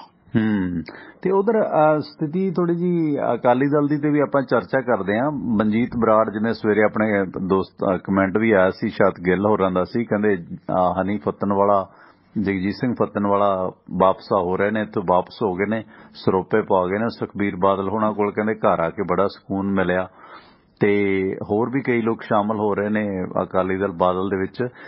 ਕੀ ਸਥਿਤੀ ਚੱਲ ਰਹੀ ਹੈ ਓਵਰਆਲ ਅਕਾਲੀ ਦਲ ਬਾਦਲ ਦੀ? ਤੇ ਵੱਡੇ ਬਾਦਲ ਸਾਹਿਬ ਵੀ ਥੋੜਾ ਜਿਹਾ ਫਾਰਮ 'ਚ ਆ ਰਹੇ ਨੇ ਅੱਜ ਕੱਲ, ਠੰਡ ਤੋਂ ਭਾਵੇਂ ਥੋੜੀ ਨਿਜਾਤ ਮਿਲੀ ਹੈ ਪਰ ਫਿਰ ਵੀ ਉਹ ਵੀ ਵਿਚਰ ਰਹੇ ਨੇ, ਕਹਿੰਦੇ ਇਸ ਵਾਰੀ ਸਰਕਾਰ ਆਪਾਂ ਆਪਣੀ ਬਣਾਉਣੀ ਹੈ ਜੀ। ਨਹੀਂ, ਉਹ ਕੋਈ ਗੱਲ ਨਹੀਂ। ਉਹ ਤਾਂ ਜਿਹੜੇ 5-7 ਨਾਂ ਅੱਗੇ ਮੈਂ ਕਾਂਗਰਸੀਆਂ ਦੇ ਲਏ ਆ, ਜੇ ਇਹਨਾਂ ਨੇ ਅਗਲੇ 10 ਕੁ ਦਿਨ ਆਪਸ 'ਚ ਕੋਈ ਸੁਣਮੁਖੀ ਜਾਰੀ ਰੱਖੀ ਤੇ ਫਿਰ ਅਕਾਲੀ ਦਲ ਦੀ ਸਰਕਾਰ ਤਾਂ ਕੋਈ ਰੋਕ ਹੀ ਨਹੀਂ ਸਕਦਾ। ਉਹ ਤੇ ਇਹਨਾਂ ਤੇ ਸਾਰਾ ਡਿਪੈਂਡ ਆ ਨਾ। ਇੱਕ ਸੁਣਮੁਖੀ ਹੈ ਜਿਹੜੀ ਮਤਲਬ ਫਾਈਟਿੰਗ ਕਰਦੇ ਰਹਿਣ, ਜਾਂ ਫ੍ਰੀ ਸਟਾਈਲ ਜਿਹੜੀ ਆ ਉਹ WW ਕਰਦੇ ਰਹਿਣ ਤਾਂ ਗੱਲ ਬਣ ਜਾਣੀ ਆ, ਕੋਈ ਪਰਵਾਹ ਹੀ ਨਹੀਂ ਗੀ। ਠੀਕ ਹੈ ਨਾ। ਇਸ ਕਰਕੇ ਉਹ ਬਹੁਤਾ ਕੁਛ ਇਹਨਾਂ ਤੇ ਡਿਪੈਂਡ ਆ। ਰਹੀ ਗੱਲ ਮਨਪ੍ਰੀਤ ਬਾਦਲ ਦੇ ਮਾਮੇ ਦਾ ਪੁੱਤ ਆ, ਠੀਕ ਹੈ ਜੀ, ਉਹ ਅਕਾਲੀ ਦਲ ਜੁਆਇਨ ਕਰ ਗਿਆ। ਸਭ ਤੋਂ ਵੱਡੀ ਗੱਲ ਹੋਈ ਭਾਈ ਹਰਨਿਰਪਾਲ ਸਿੰਘ ਕੁੱਕੂ ਵੀ ਅਕਾਲੀ ਦਲ ਜੁਆਇਨ ਕਰ ਗਿਆ। ਉਹਨਾਂ ਦਾ ਬੇਟਾ ਰਾਹੁਲ ਸਿੰਘ ਸਿੱਧੂ ਵੀ ਕਰ ਗਿਆ, ਕਿਉਂਕਿ ਉਹ ਕੈਂਡੀਡੇਟ ਸੀਗਾ ਕੋਟਕਪੂਰੇ ਤੋਂ ਵੀ ਮੈਨੂੰ ਉੱਥੋਂ ਟਿਕਟ ਦਿਓ, ਉਹਨਾਂ ਨੇ ਦਿੱਤੀ ਨਹੀਂ ਤੇ ਉਹ ਜੁਆਇਨ ਕਰ ਗਿਆ। ਹੁਣ ਵੱਧ ਕੇ ਸੁੱਤੀ ਇਹ ਰਹੀ, ਉੱਥੇ ਮਰਾੜ ਸਾਹਿਬ ਹੁੰਦੇ ਸੀ ਤੇ ਭਾਈ ਹਰਨਪਾਲ ਕੁੱਕੂ ਹੁੰਦੇ ਸੀ। ਹਰਨਪਾਲ ਕੁੱਕੂ ਭਾਈ ਕਾ ਵਧੀਆ ਪਰਿਵਾਰ ਇਹਨਾਂ ਦਾ। ਨਹੀਂ ਉਹ ਮੈਂ ਅੱਗੇ ਵੀ ਦੱਸ ਦਿੰਨਾ, ਮਜੀਠੀਆ ਪਰਿਵਾਰ ਨਾਲ ਵੀ ਇਹਨਾਂ ਦੀ ਰਿਸ਼ਤੇਦਾਰੀ ਆ। ਰਿਸ਼ਤੇਦਾਰੀ ਏਦਾਂ ਕਿ ਜਿਹੜਾ ਹਰਪ੍ਰੀਤ ਸਿੰਘ ਸਿੱਧੂ ADGP ਆ, ਜਿਹਨੇ ਡਰੱਗਸ ਦੇ ਉੱਤੇ ਰਿਪੋਰਟ ਤਿਆਰ ਕੀਤੀ, ਜਿੱਤੇ ਵਿਕਰਮ ਮਜੀਠੀਆ ਬੜਾ ਚੁੱਭ ਰਿਹਾ ਸੀ, ਉਹ ਭਾਈ ਹਰਨਪਾਲ ਕੁੱਕੂ ਦਾ ਇਹਨਾਂ ਦਾ ਭਤੀਜਾ ਵਾ। ਠੀਕ ਹੈ, ਇਹਨਾਂ ਦੇ ਪਰਿਵਾਰ ਚੋਂ ਆ। ਇਸ ਕਰਕੇ ਉਹ ਇਹ ਤੇ ਉਹ ਇੱਕ ਪਰਿਵਾਰ ਨੇ। ਹੁਣ ਰਹੀ ਗੱਲ ਇਸ ਤੋਂ ਅੱਗੇ, ਹੁਣ ਭਾਈ ਹਰਨਪਾਲ ਕੁੱਕੂ ਤੇ ਮਰਾੜ ਸਾਹਿਬ ਦਾ ਦੋਨਾਂ ਦਾ ਇੱਕੋ ਹੀ ਸੀ ਕਿ ਜਿਹਨੂੰ ਅਕਾਲੀ ਦਲ ਟਿਕਟ ਦਿੰਦਾ ਸੀ ਉਹ ਹਾਰ ਜਾਂਦਾ ਸੀਗਾ ਮੁਕਤਸਰ ਸਾਹਿਬ ਤੋਂ, ਤੇ ਦੂਸਰਾ ਜਿਹੜਾ ਆਜ਼ਾਦ ਖੜਦਾ ਸੀ ਉਹ ਜਿੱਤ ਜਾਂਦਾ ਸੀਗਾ। ਇਹੀ ਰੰਡੀ ਰੋਣਾ ਚੱਲਦਾ ਰਿਹਾ 97 ਤੇ 2002 ਚ। ਅਖੀਰ 2007 ਦੇ ਵਿੱਚ ਜਿਹੜਾ ਸੀਗਾ ਉਹ ਫਿਰ ਆ ਗਿਆ, ਆਪਣਾ ਨਾਂ ਸੀਗਾ ਸਨੀ ਬਰਾੜ, ਉੱਥੋਂ ਜਿੱਤ ਗਿਆ। ਅਦਰਵਾਈਜ਼ 2 ਵਾਰੀ ਏਦਾਂ ਹੀ ਹੋਇਆ, ਜਿਹਨੂੰ ਟਿਕਟ ਦਿੱਤੀ ਅਕਾਲੀ ਦਲ ਨੇ ਉਹ ਹਾਰ ਗਿਆ, ਜਿਹੜਾ ਆਜ਼ਾਦ ਖੜਦਾ ਸੀ ਉਹ ਜਿੱਤ ਜਾਂਦਾ ਸੀਗਾ। ਦੋਨੋਂ ਵਾਰੀ ਇੱਥੇ ਹੁੰਦਾ ਰਿਹਾ। ਪਰ ਹੁਣ ਇਹ ਗੱਲ ਇਹ ਆ ਕਿ ਇਹਨਾਂ ਦੀ ਘਰ ਵਾਪਸੀ ਹੋ ਗਈ। ਘਰ ਵਾਪਸੀ ਹੋਣੀ ਸੀ, ਹੋਰ ਕਿੱਥੇ ਜਾਣਾ ਸੀਗਾ। ਜਿੱਥੋਂ ਕਾਂਗਰਸ ਤੋਂ ਟਿਕਟ ਮੰਗਦੇ ਸੀ ਉਹਨਾਂ ਨੇ ਨਹੀਂ ਦਿੱਤੀ ਤੇ ਘਰੇ ਹੀ ਵਾਪਸ ਆਉਣਾ ਸੀ। ਹੁਣ ਸਮੱਸਿਆ ਕਿਹੜੀ ਆ? ਸਮੱਸਿਆ ਸਭ ਤੋਂ ਵੱਡੀ ਟਿਕਟ ਦੀ ਆ। ਜਿਹਨੂੰ ਟਿਕਟ ਮਿਲ ਜਾਂਦੀ ਆ ਉਹ ਕਹਿੰਦਾ ਪਾਰਟੀ ਦੁੱਧ ਧੋਤੀ ਆ, ਜਿਹਨੂੰ ਨਹੀਂ ਮਿਲਦੀ ਉਹ ਕਹਿੰਦਾ ਮੇਰਾ ਬੜਾ ਦਮ ਘੁੱਟ ਰਿਹਾ ਸੀ, ਮੈਂ ਬੜੇ ਔਖੇ ਦਿਨ ਕੱਟੇ ਆ, ਮੈਨੂੰ ਤਾਂ ਸਾਹ ਹੀ ਹੁਣ ਆਉਣ ਲੱਗਾ ਜਿੱਦਣ ਦਾ ਮੈਂ ਉੱਥੋਂ ਨਿਕਲ ਕੇ ਆਇਆ। ਠੀਕ ਹੈ, ਇਹ ਸਮੱਸਿਆ ਬਣੀ ਹੋਈ ਆ। ਬਾਕੀ ਕਹਿਣ ਨੂੰ ਜੋ ਮਰਜ਼ੀ ਆ, ਹਰ ਬੰਦਾ ਦੂਸਰੀ ਪਾਰਟੀ ਨੂੰ, ਜਿਹੜਾ ਅਰਵਿੰਦ ਕੇਜਰੀਵਾਲ ਕਹਿੰਦਾ ਸੀ ਹਮ ਕਾਂਗਰਸ ਦਾ ਕਵਾੜਾ ਨਹੀਂ ਲੈਂਗੇ, ਹੁਣ ਉਹ ਰਾਘਵ ਚੱਡੇ ਨੂੰ ਭੇਜ ਦਿੰਦਾ ਵਾਸ਼ਿੰਗ ਪਾਊਡਰ ਦੇ ਕੇ ਤੇ ਨਾਲ ਦੇ ਦਿੰਦਾ, ਕਹਿੰਦਾ ਵੀ ਇਹਨਾਂ ਦਾ ਪੇਟ ਵੀ ਸਾਫ਼ ਕਰ ਆਈ, ਨਾਲ ਉਹ ਵੀ ਦੇ ਆਈ, ਇੱਕ ਸ਼ੀਸ਼ੀ ਫੜਾ ਆਈ, 5-4 ਦਿਨਾਂ ਚ ਸਫਾਈ ਹੋ ਜੂਗੀ, ਫਿਰ ਜਾ ਕੇ ਮੈਂ ਜੁਆਇਨਿੰਗ ਕਰਾ ਦੂੰਗਾ। ਠੀਕ ਹੈ ਨਾ। ਹੁਣ ਉਹਨੂੰ ਵੀ ਉਹ ਓਦਾਂ ਸੀਗਾ, ਉਹਨੂੰ ਸੀ ਸਵਾਲ ਉੱਠਣੇ, ਹੁਣ ਉਹ ਕਹਿ ਦੂਗਾ ਕਿ ਰਾਘਵ ਚੱਡਾ ਦੀ ਡਿਊਟੀ ਲਾਈ ਹੋਈ ਆ, ਬਿਲਕੁਲ ਸਾਫ਼ ਸੁਥਰਾ ਕਰਕੇ ਫੇਰ ਲੈ ਕੇ ਆਈ ਆ। ਹੁਣ ਤਾਂ ਕਹਿੰਦਾ ਮੈਂ ਕੈਂਡੀਡੇਟਾਂ ਤੋਂ ਐਫੀਡੈਵਿਟ ਵੀ ਲਏ ਆ, ਕੈਂਡੀਡੇਟ ਪਾਰਟੀ ਛੱਡ ਕੇ ਨਹੀਂ ਜਾਣਗੇ, ਕੈਂਡੀਡੇਟ ਪੈਸੇ ਨਹੀਂ ਇਕੱਠੇ ਕਰ ਸਕਦੇ, ਕੈਂਡੀਡੇਟ ਜਿਹੜੇ ਆ ਉਹ ਲੋਕਾਂ ਨੂੰ ਸਮਰਪਿਤ ਰਹਿਣਗੇ। ਕਹਿੰਦਾ ਮੈਂ ਐਫੀਡੈਵਿਟ ਲਏ ਆ। ਚਲੋ ਚੰਗੀ ਗੱਲ ਆ, ਐਫੀਡੈਵਿਟ ਲਏ ਆ, ਚੰਗੀ ਗੱਲ ਆ। ਪਰ ਕੁੱਲ ਮਿਲਾ ਕੇ ਅਕਾਲੀ ਦਲ ਦਾ ਕੁਰਬਾ ਜਿਹੜਾ ਉਹ ਦਿਨੋਂ ਦਿਨ ਵੱਧਦਾ ਜਾ ਰਿਹਾ, ਜਿਹੜਾ ਕਾਂਗਰਸ ਦੇ ਲਈ ਜਿਹੜਾ ਉਹ ਖਤਰੇ ਦਾ ਨਿਸ਼ਾਨ ਆ। ਜਦੋਂ ਆਪਾਂ ਕਹਿ ਦਿੰਦੇ ਹੁੰਦੇ ਨਾ, ਖਬਰਾਂ ਆਉਂਦੀਆਂ ਹੁੰਦੀਆਂ ਕਹਿੰਦੇ ਫਲਾਨਾ ਦਰਿਆ, ਫਲਾਨਾ ਘੱਗਰ, ਫਲਾਨੀ ਨਦੀ ਖਤਰੇ ਦੇ ਨਿਸ਼ਾਨ ਤੋਂ ਉੱਪਰ ਵਹਿ ਰਹੀ ਆ। ਉਧਰ ਸਿੱਧੂ ਸਾਹਿਬ ਨੂੰ ਵੀ, ਨਵਜੋਤ ਸਿੰਘ ਸਿੱਧੂ ਨੂੰ ਹੋਰ ਖਤਰਾ ਹੋ ਗਿਆ। ਜਿਹੜਾ ਉਹਨਾਂ ਦਾ ਕੇਸ ਸੀਗਾ ਘਲੋੜੀ ਵਾਲਿਆਂ ਦਾ, ਉਸ ਕੇਸ ਦੇ ਵਿੱਚ ਕਾਂਗਰਸ ਦੇ ਚਿਹਰੇ, ਸੀਐਮ ਦੇ ਚਿਹਰੇ ਦੇ ਤੌਰ ਤੇ ਉਹਨਾਂ ਨੂੰ ਅੜਿੱਕਾ ਪੈਣਾ, ਕਿਉਂਕਿ ਸੁਪਰੀਮ ਕੋਰਟ ਨੇ ਹੁਣ ਇਸ ਰੋਡਰੇਜ ਮਾਮਲੇ ਦੀ ਜਿਹੜੀ ਪਟੀਸ਼ਨ ਦਾਖਲ ਹੋਈ ਹੈ ਤੇ ਇਸ ਦੀ ਭਲਕੇ ਸੁਣਵਾਈ ਹੋਵੇਗੀ। ਤੇ 34 ਸਾਲ ਪੁਰਾਣੀ ਘਟਨਾ ਹੈ ਜਿਸ ਦੇ ਵਿੱਚ ਗੁਰਨਾਮ ਸਿੰਘ ਘਲੋੜੀ ਵਾਲੇ ਦੀ ਮੌਤ ਹੋ ਗਈ ਸੀਗੀ ਪਾਰਕਿੰਗ ਨੂੰ ਲੈ ਕੇ, ਤੇ ਹਾਈ ਕੋਰਟ ਤੋਂ ਸਜ਼ਾ ਹੋਣ ਤੋਂ ਬਾਅਦ ਸਿੱਧੂ ਨੂੰ ਅੰਮ੍ਰਿਤਸਰ ਤੋਂ ਜਿਹੜੀ ਸੀਟ ਵੀ ਛੱਡਣੀ ਪਈ ਸੀਗੀ। ਤੇ ਕਾਂਗਰਸ ਲਈ ਇਹ ਵੱਡਾ ਝਟਕਾ ਹੈ ਜਿਹੜਾ ਇਸ ਰੋਡਰੇਜ ਮਾਮਲੇ ਦੀ ਰੋਜ਼ਾਨਾ ਸੁਣਵਾਈ ਸ਼ੁਰੂ ਹੋ ਰਹੀ ਹੈ ਸੁਪਰੀਮ ਕੋਰਟ ਦੇ ਵਿੱਚ। ਇਹਨੂੰ ਇਤਫਾਕ ਵੇਖਦੇ ਹੋ ਜਾਂ ਹੁਣ ਜੇ ਅਦਾਲਤ ਦਾ ਜੱਜ ਬਾਂਦਰ ਨੂੰ ਵੇਖ ਕੇ ਫੈਸਲਾ ਸੁਣਾ ਸਕਦਾ, ਸਿੱਧੂ ਤਾਂ ਬਹੁਤ ਵੱਡਾ ਕੇਸ ਹੈ ਨਾ, ਕੀ ਕਹੋਗੇ? ਅਗਲੇ ਨੇ ਵੀ ਅੱਗੋਂ MP ਬਣਨਾ ਹੁੰਦਾ ਬੀਜੇਪੀ ਦਾ ਕਿਸੇ ਨੇ। ਨਹੀਂ ਏਦਾਂ ਜੀ ਵੀ ਇਹ ਪਹਿਲਾਂ ਇਹਨੂੰ ਹਾਈ ਕੋਰਟ ਦੇ ਵਿੱਚ ਜਦੋਂ ਸਜ਼ਾ ਸੁਣਾਈ ਗਈ ਸੀਗੀ ਉਸ ਵੇਲੇ ਇਹਨੇ ਆਪਣਾ ਪਾਰਲੀਮੈਂਟ ਤੋਂ ਅਸਤੀਫਾ ਦਿੱਤਾ ਸੀ, ਪਰ 2007 ਚ ਇਹਨੂੰ ਉਧਰੋਂ ਜਿਹੜੀ ਸੀਗੀ ਉਹ ਸਜ਼ਾ ਸਟੇ ਹੋ ਗਈ ਸੀ। ਫਿਰ ਇਹਨੇ 2007 ਦੀ ਅਸੈਂਬਲੀ ਦੇ ਨਾਲ ਹੀ ਇਹਨੇ ਪਾਰਲੀਮੈਂਟ ਲੜੀ ਸੀ ਤੇ ਇੱਥੋਂ ਦੁਬਾਰਾ ਜਿੱਤਿਆ ਸੀ। ਉਸ ਦੇ ਬਾਅਦ ਹਾਈ ਕੋਰਟ ਤੋਂ ਬਰੀ ਹੋ ਗਿਆ, ਫਿਰ ਇਹ ਸੁਪਰੀਮ ਕੋਰਟ ਤੋਂ ਬਰੀ ਹੋ ਗਿਆ। ਸੁਪਰੀਮ ਕੋਰਟ 'ਚ ਇਹ ਰਿਵਿਊ ਚਲੀ ਗਈ ਆ, ਇਹ ਰਿਵਿਊ 'ਚ ਗਏ ਨੇ ਉਹ ਸੁਪਰੀਮ ਕੋਰਟ ਦੇ ਵਿੱਚ। ਹੁਣ ਗੱਲ ਤੇ ਆ ਕਿ ਕੀ ਸੁਪਰੀਮ ਕੋਰਟ ਰਿਵਿਊ ਜਿਹੜੀ ਉਹਨੂੰ ਅਸੈਪਟ ਕਰੇਗਾ ਜਾਂ ਰਿਜੈਕਟ ਕਰੇਗਾ, ਕਿਉਂਕਿ ਰਿਵਿਊ 'ਚ ਜਾਇਆ ਜਾ ਸਕਦਾ ਹੁੰਦਾ ਵਾ। ਠੀਕ ਹੈ, ਉਹ ਹੁਣ ਘਲੋੜੀ ਵਾਲਾ ਪਰਿਵਾਰ ਕਹਿੰਦਾ ਸਾਨੂੰ ਇਨਸਾਫ ਨਹੀਂ ਮਿਲਿਆ ਸੁਪਰੀਮ ਕੋਰਟ ਤੋਂ, ਅਸੀਂ ਰਿਵਿਊ 'ਚ ਜਾਵਾਂਗੇ। ਉਹਨਾਂ ਨੇ ਉਦੋਂ ਹੀ ਕਹਿ ਦਿੱਤਾ ਸੀ, 2018 'ਚ ਫੈਸਲਾ ਸੁਪਰੀਮ ਕੋਰਟ ਦਾ ਆ ਚੁੱਕਿਆ ਸੀਗਾ, ਉਹਦੇ ਅੰਗੇਂਸਟ ਹੁਣ ਉਹ ਫੇਰ ਉਦੋਂ ਚਲੇ ਗਿਆ ਸੀ। ਹੁਣ ਉਹਦੀ ਸੁਣਵਾਈ ਆ, ਹੁਣ ਇਹ ਨਹੀਂ ਪਤਾ ਸੁਣਵਾਈ ਜਿਹੜੀ ਉਹ ਚੋਣਾਂ ਕਰਕੇ ਸ਼ੁਰੂ ਹੋਈ ਹੈ ਜਾਂ ਕਿੱਦਾਂ ਹੋਈ ਆ, ਪਰ ਸੁਣਵਾਈ ਜਿਹੜੀ ਆ ਉਹ ਸ਼ੁਰੂ ਹੋ ਗਈ ਆ। ਯਾਨੀ ਕਿ ਮੁੱਖ ਦੀ ਗੱਲ ਇਹ ਆ ਕਿ ਕਾਂਗਰਸ ਮੁਕਤ ਭਾਰਤ ਜਿਹੜਾ ਉਧਰ ਨੂੰ ਜਿਹੜਾ ਉਹ ਦੇਸ਼ ਤੁਰਨਾ ਸ਼ੁਰੂ ਹੋ ਗਿਆ ਵਾ। ਕੁੱਲ ਮਿਲਾ ਕੇ ਇਹ ਹਾਲਾਤ ਜਿਹੜੇ ਆ ਉਹ ਬਣਦੇ ਜਾ ਰਹੇ ਆ। ਆਪਾਂ ਗੱਲ ਕਰਕੇ ਅੱਗੇ ਖਡੂਰ ਸਾਹਿਬ ਦੀ, ਤੇ ਜਾਨੀ ਕਿ ਜੇ ਬ੍ਰਹਮਪੁਰਾ ਵੀ ਘਰ ਵਾਪਸੀ ਨਾ ਕਰਦਾ ਤੇ ਫਿਰ ਲੱਭਣਾ ਉਹਨਾਂ ਨੂੰ ਵੀ ਕੁਛ ਨਹੀਂ ਸੀ। ਇਹ ਸੀ ਅਕਾਲੀ ਦਲ ਦੀਆਂ 5-4 ਸੀਟਾਂ ਖਰਾਬ ਜ਼ਰੂਰ ਕਰ ਜਾਂਦਾ। ਸੁਰਿੰਦਰਵੀਰ 3 ਸਾਲ ਦੀ ਸਜ਼ਾ ਸੀ ਨਾ ਜਿਹੜੀ ਪਹਿਲਾਂ ਹੋਈ ਸੀ, ਕੀ ਉਸ ਆਧਾਰ ਤੇ ਇਹਦੀ ਮਤਲਬ ਮੁੱਖ ਮੰਤਰੀ ਦੇ ਰੁਤਬੇ ਨੂੰ ਜਾਂ ਅਹੁਦੇ ਨੂੰ ਜਾਂ ਇਹਦੀ ਜਿਹੜੀ ਉਮੀਦਵਾਰੀ ਹੈ ਉਸ ਕੇਸ ਦੇ ਵਿੱਚ ਅਗਰ ਮੰਨ ਲਿਓ ਕਿ ਉਸ ਸਜ਼ਾ ਜਿਹੜੀ ਸਸਪੈਂਡ ਹੋਈ ਸੀ ਜੇ ਉਹ ਸੁਪਰੀਮ ਕੋਰਟ ਦੇ ਵਿੱਚ ਕਾਇਮ ਰਹਿ ਜਾਂਦੀ ਹੈ ਤੇ ਉਹ ਸਜ਼ਾ ਦੇ ਆਧਾਰ ਤੇ ਇਹਨੂੰ ਨੁਕਸਾਨ ਹੋ ਸਕਦਾ? ਨਹੀਂ ਦੇਖੋ ਇਦਾਂ ਕਿ ਉਹਨੂੰ ਹਾਈ ਕੋਰਟ ਚੋਂ ਵੀ ਬਰੀ ਹੋ ਗਿਆ ਸੀ ਇਹ। ਠੀਕ ਆ, ਸੌਰੀ ਹਾਈ ਕੋਰਟ ਤੋਂ ਹੋਈ ਸੀ, ਸੁਪਰੀਮ ਕੋਰਟ ਚ 2018 ਚ ਬਰੀ ਹੋ ਗਿਆ ਸੀ। ਹੁਣ ਸੁਪਰੀਮ ਕੋਰਟ ਚ ਰਿਵਿਊ ਚ ਗਏ ਹੋਏ ਆ 2018 ਦੇ। ਉਹ ਜਿਹੜੀ ਪੀੜਤ ਧਿਰ ਸੀ ਨਾ ਉਹ ਉਹਦੇ ਚ ਚਲੀ ਗਈ ਆ, ਸੁਪਰੀਮ ਕੋਰਟ ਦੇ ਵਿੱਚ ਦੁਬਾਰਾ ਰਿਵਿਊ ਚ ਚਲੀ ਗਈ ਆ। ਔਰ ਰਿਵਿਊ ਚ ਬਹੁਤ ਘੱਟ ਚਾਂਸ ਹੁੰਦੇ ਨੇ, ਜਾਂ ਤਾਂ ਜਿਹੜਾ ਹਾਈ ਕੋਰਟ ਦਾ ਫੈਸਲਾ ਸੀ ਉਸੇ ਨੂੰ ਸਟੈਂਡ ਰੱਖਦੇ ਆਪਣੀ ਸੁਪਰੀਮ ਕੋਰਟ ਪਹਿਲਾਂ ਬਰੀ ਕਰ ਚੁੱਕੀ ਆ ਆਲਰੇਡੀ ਇਹਨਾਂ ਨੂੰ 2018 ਚ।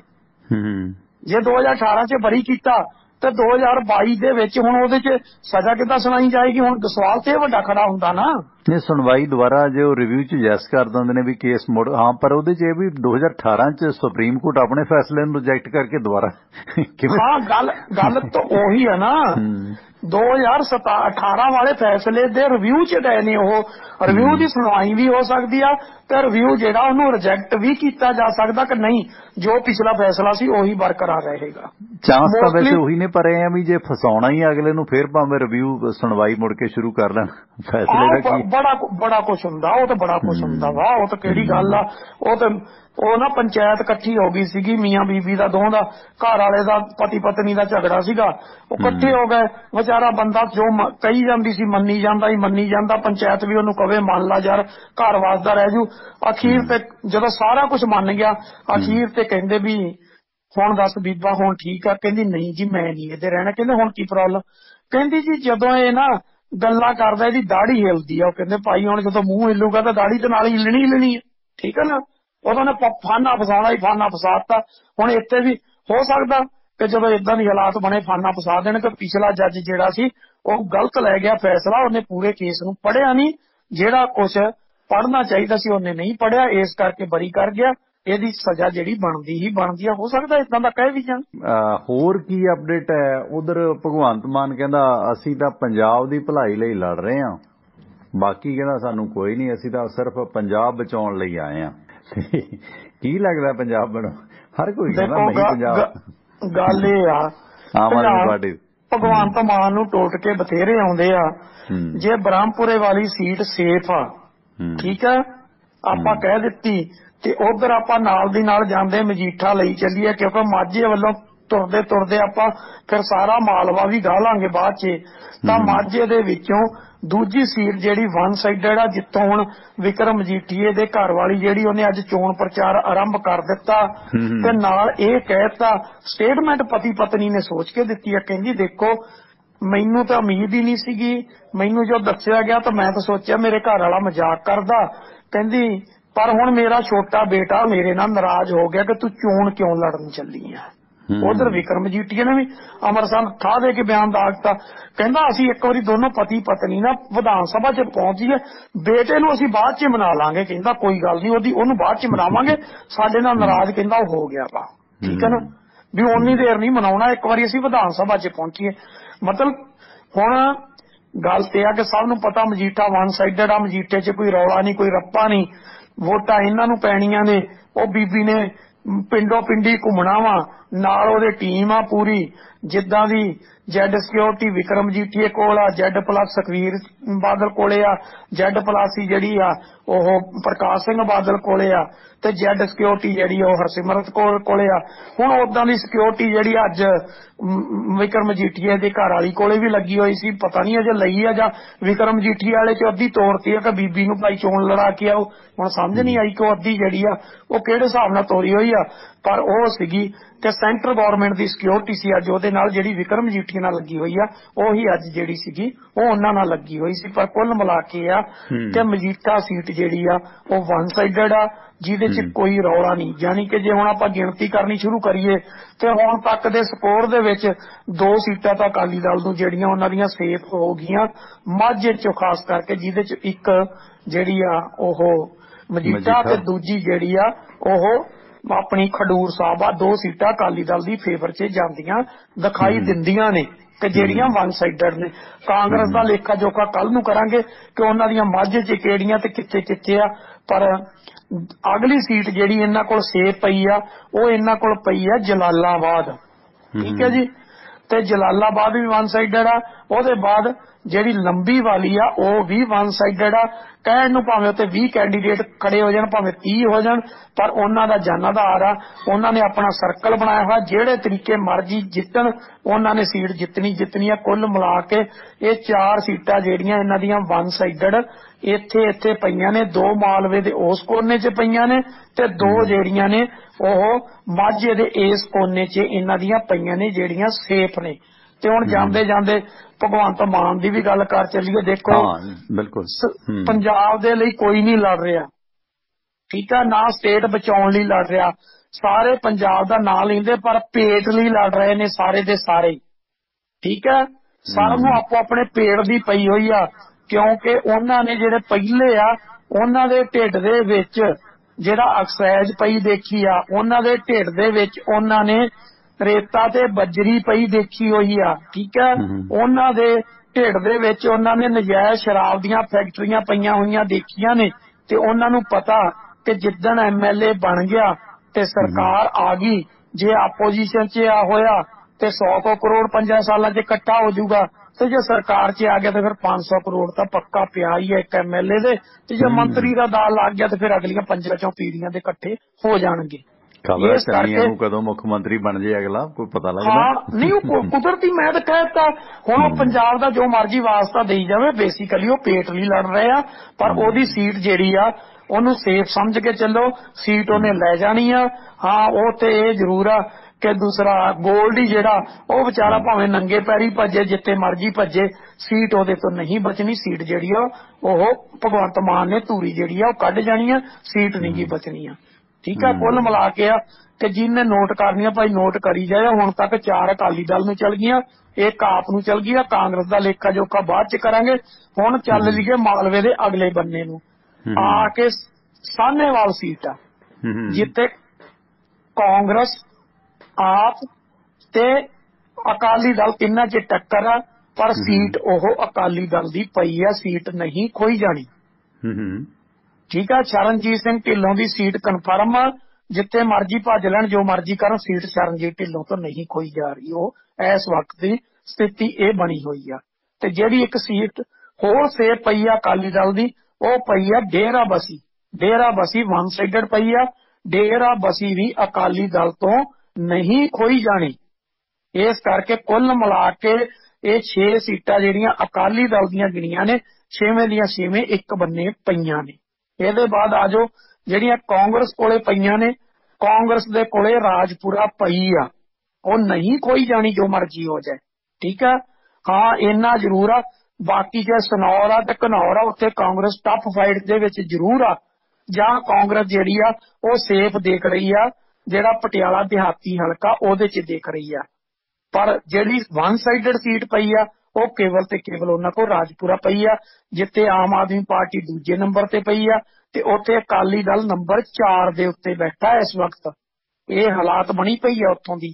ਤੇ 3 ਨੰਬਰ ਜਿਹੜਾ ਉਹ ਜਿਹੜੀ ਬੀਜੇਪੀ ਵੱਲੋਂ ਆ ਕੇ ਕੈਂਡੀਡੇਟ ਜਿਹੜਾ ਕਾਂਗਰਸ ਚੋਂ ਨਿਕਲ, ਪਹਿਲਾਂ ਅਕਾਲੀ ਹੁੰਦਾ ਸੀ, ਫਿਰ ਆਜ਼ਾਦ ਲੜਿਆ, ਫਿਰ ਕਾਂਗਰਸ 'ਚ ਗਿਆ, ਤੇ ਕਾਂਗਰਸ ਚੋਂ ਨਿਕਲ ਕੇ ਪੰਜਾਬ ਲੋਕ ਕਾਂਗਰਸ 'ਚ ਗਿਆ, ਤੇ ਹੁਣ ਆ ਗਿਆ ਉਹ ਬੀਜੇਪੀ ਦੇ ਸਿੰਬਲ ਤੇ। 3 ਨੰਬਰ ਉਹਦਾ, ਪਰ 2 ਨੰਬਰ ਉੱਤੇ ਆਮ ਆਦਮੀ ਪਾਰਟੀ ਨੇ ਲਿਜਾਣ 'ਚ ਕਾਮਯਾਬ ਹੋ ਜਾਣਾ। ਪਰ ਸੀਟ ਜਿਹੜੀ ਆ ਉਹ ਹਰਦਿਆਲ ਸਿੰਘ ਕੰਬੋਜ ਤੋਂ ਨਹੀਂ ਹੋਈ ਜਾਣੀ, ਸੀਟ ਉਹਦੀ ਕਨਫਰਮ ਆ ਤਕਰੀਬਨ। ਜਿਹੜੀ ਦੂਜੀ ਕਾਂਗਰਸ ਦੀ ਸੀਟ ਕਨਫਰਮ ਆ ਉਹ ਹੈਗੀ ਆ ਕਪੂਰਥਲਾ, ਰਾਣਾ ਗੁਰਜੀਤ ਵਾਲੀ, ਉਹ ਵੀ ਵਨ ਸਾਈਡਡ ਆ, ਜਿਹੜੀ ਖੋਈ ਹੀ ਨਹੀਂ ਜਾ ਸਕਣੀ, ਜੋ ਕੁਛ ਮਰਜ਼ੀ ਹੋ ਜਾਏ।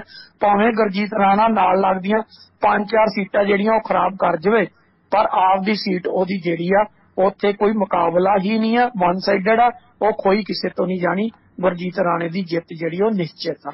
ਯਾਨੀ ਕਿ ਕੁੱਲ ਮਿਲਾ ਕੇ ਜੇ ਗਿਣੀਏ, ਇੱਕ ਆਪ ਕੋਲੇ ਗਈ, 6 ਹੁਣ ਤੱਕ ਅਕਾਲੀ ਦਲ ਕੋਲੇ ਗਈਆਂ ਤੇ 2 ਕਾਂਗਰਸ ਕੋਲੇ ਆ ਗਈਆਂ। ਜਿਹੜੀਆਂ ਕਾਂਗਰਸ ਦੀਆਂ 4 ਸੇਫ ਸੀਟਾਂ ਪਈਆਂ ਨੇ, ਉਹਨਾਂ 'ਚ ਇੱਕ ਤਾਂ ਓਪੀ ਸੋਨੀ ਵਾਲੀ ਅੰਮ੍ਰਿਤਸਰ ਵਾਲੀ, ਦੂਜੀ ਪਈ ਸੁਨੀਲ ਦੱਤੀ ਵਾਲੀ, ਤੀਸਰੀ ਪਈ ਆ ਜਿਹੜੀ ਬਿਲਕੁਲ ਕਲੀਅਰ ਆ, ਉਹ ਪਈ ਆ ਰਾਜਕੁਮਾਰ ਵੇਰਕਾ ਵਾਲੀ। 3 ਸੀਟਾਂ ਜਿਹੜੀਆਂ ਕਾਂਗਰਸ ਦੀਆਂ ਨਹੀਂ ਖੋਈਆਂ ਜਾਣੀਆਂ। ਤੇ ਚੌਥੀ ਆ ਤਕਰੀਬਨ ਅਰਮਿੰਦਰ ਬਲਾਰੀਏ ਵਾਲੀ, ਜਿਹੜੀ ਇੰਦਰਵੀਰ ਬਲਾਰੀਏ ਵਾਲੀ। ਉਹਦੇ ਤੇ ਥੋੜੀ ਜੀ ਫਾਈਟ ਹੋਏਗੀ, ਪਰ ਉਹ ਸੀਟ ਵੀ ਉਹਦੇ ਤੋਂ ਖੋਈ ਨਹੀਂ ਜਾਣੀ। ਉਹ ਸੀਟ ਤੇ ਨੁਕਸਾਨ ਕੀ ਹੋਊਗਾ, ਜੇ ਵਿਕਰਮ ਮਜੀਠੀਆ ਵੱਡੀ ਟਫ ਫਾਈਟ ਜਿਹੜੀ ਆ ਉਹ ਦਿੰਦਾ, ਉਹਦਾ ਅਸਰ ਕੁਝ ਇੰਦਰਵੀਰ ਬਲਾਰੀਏ ਵਾਲੇ ਤੇ ਹੋਏਗੀ। ਪਰ ਸਿਟੀ ਦੇ ਅੰਦਰ ਜਿਹੜੀਆਂ 3 ਸੀਟਾਂ ਜਿਹੜੀਆਂ ਉਹ ਤਕਰੀਬਨ ਕਾਂਗਰਸ ਦੀਆਂ ਜਿਹੜੀਆਂ ਉਹ ਸੇਫ ਨੇ, ਤੇ ਤਿੰਨੇ ਉਹਨਾਂ ਦੇ ਕੈਂਡੀਡੇਟ ਪੁਰਾਣੇ ਨੇ, ਉਹ ਤਿੰਨੇ ਸੇਫ ਨੇ। ਪਰ ਬਲਾਰੀਏ ਵਾਲੀ ਸੀਟ ਜਿਹੜੀ ਆ ਉਹ ਐਂਡ ਤੇ ਭਾਵੇਂ ਜਾ ਕੇ ਫਸ ਜਾਵੇ, ਪਰ ਹਾਲ ਦੀ ਘੜੀ ਉਹ ਸੀਟ ਦੀ ਜਿਹੜੀ ਆ ਉਹ ਬਹੁਤਾ ਫਸਦੀ ਜਿਹੜੀ ਉਹ ਦਿਖਾਈ ਨਹੀਂ ਦੇ ਰਹੀ।